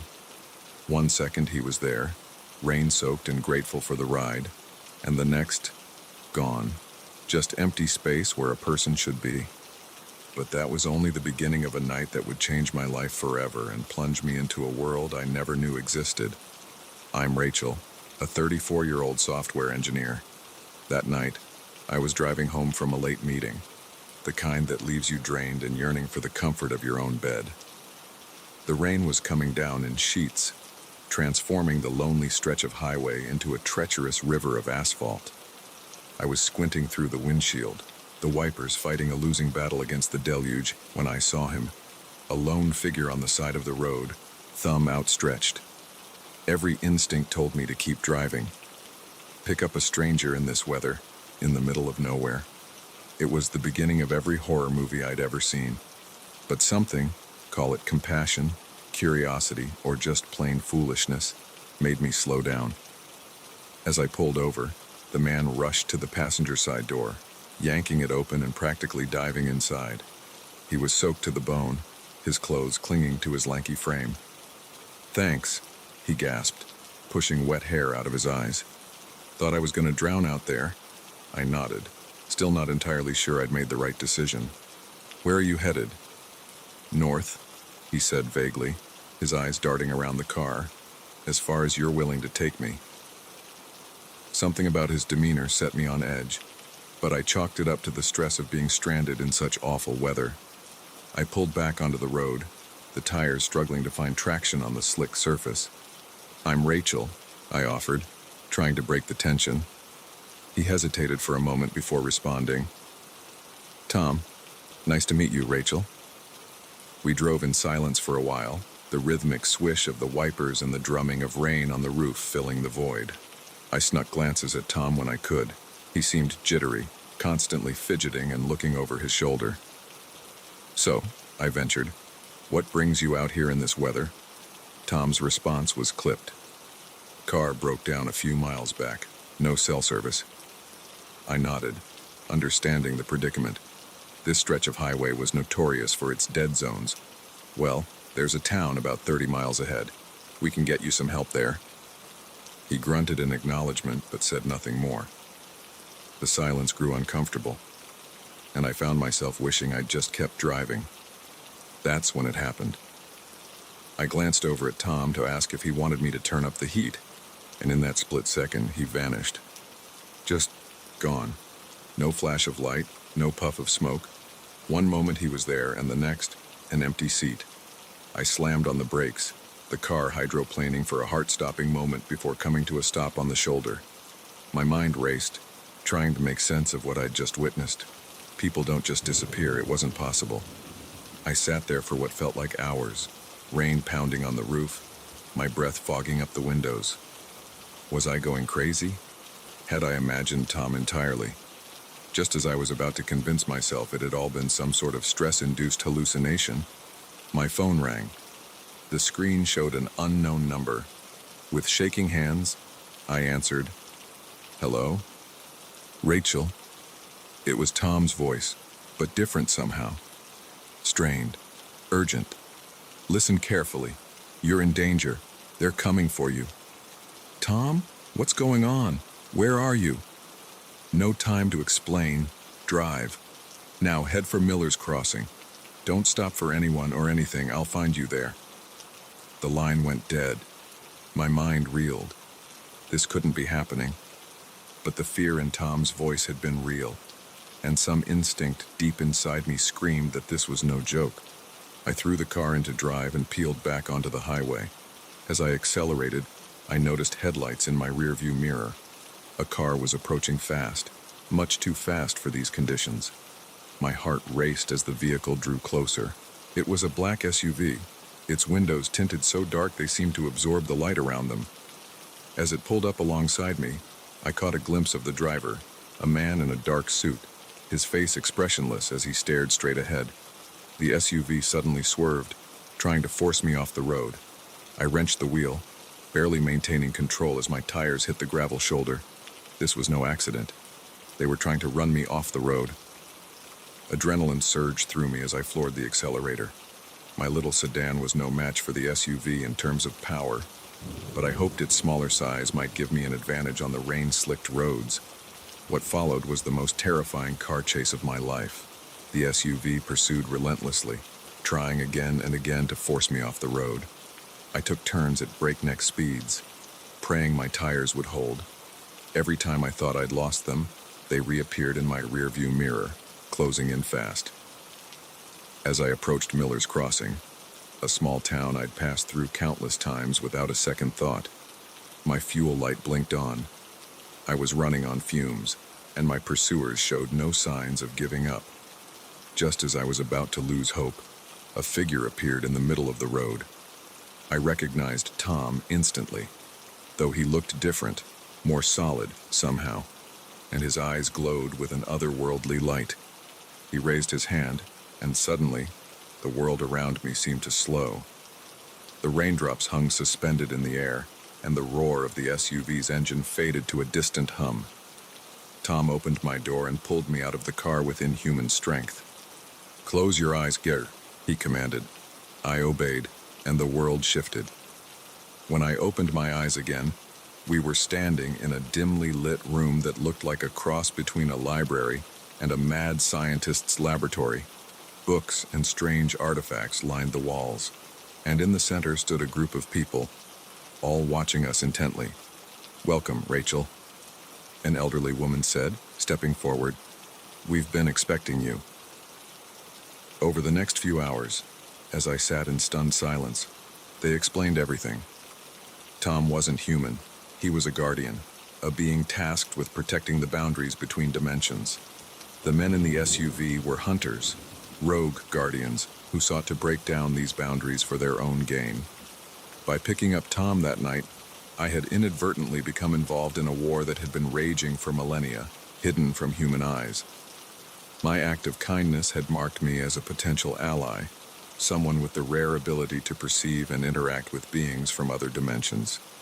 "You have a choice," Tom said, his eyes now their normal color, but filled with a wisdom that seemed ageless. "You can go back to your life, and we'll make sure you remember none of this. Or you can join us, help us protect the world from threats most people can't even imagine." I looked around the room, at the faces both human and not quite human, all watching me expectantly. I thought about my life, the monotonous job, the empty apartment, the feeling that there had to be something more. "When do we start?" I asked. The elderly woman smiled, a glimmer of approval in her eyes. "Right now." And so began my new life as a guardian in training. The world I thought I knew was just the surface, a thin veneer over a reality far more complex and dangerous than I could have ever imagined. Sometimes, on quiet nights, I find myself thinking back to that rainy evening on the highway. One simple decision, to stop and help a stranger, had altered the course of my entire existence. It's a reminder that kindness, even in the face of danger and the unknown, can lead to extraordinary things. As I write this, I'm preparing for my first solo mission. The rain is falling outside, much like it did that fateful night. But now, instead of fear, I feel a sense of purpose. Because I know that somewhere out there, someone else might be making the choice to help a stranger. And who knows, they might just save the world in the process.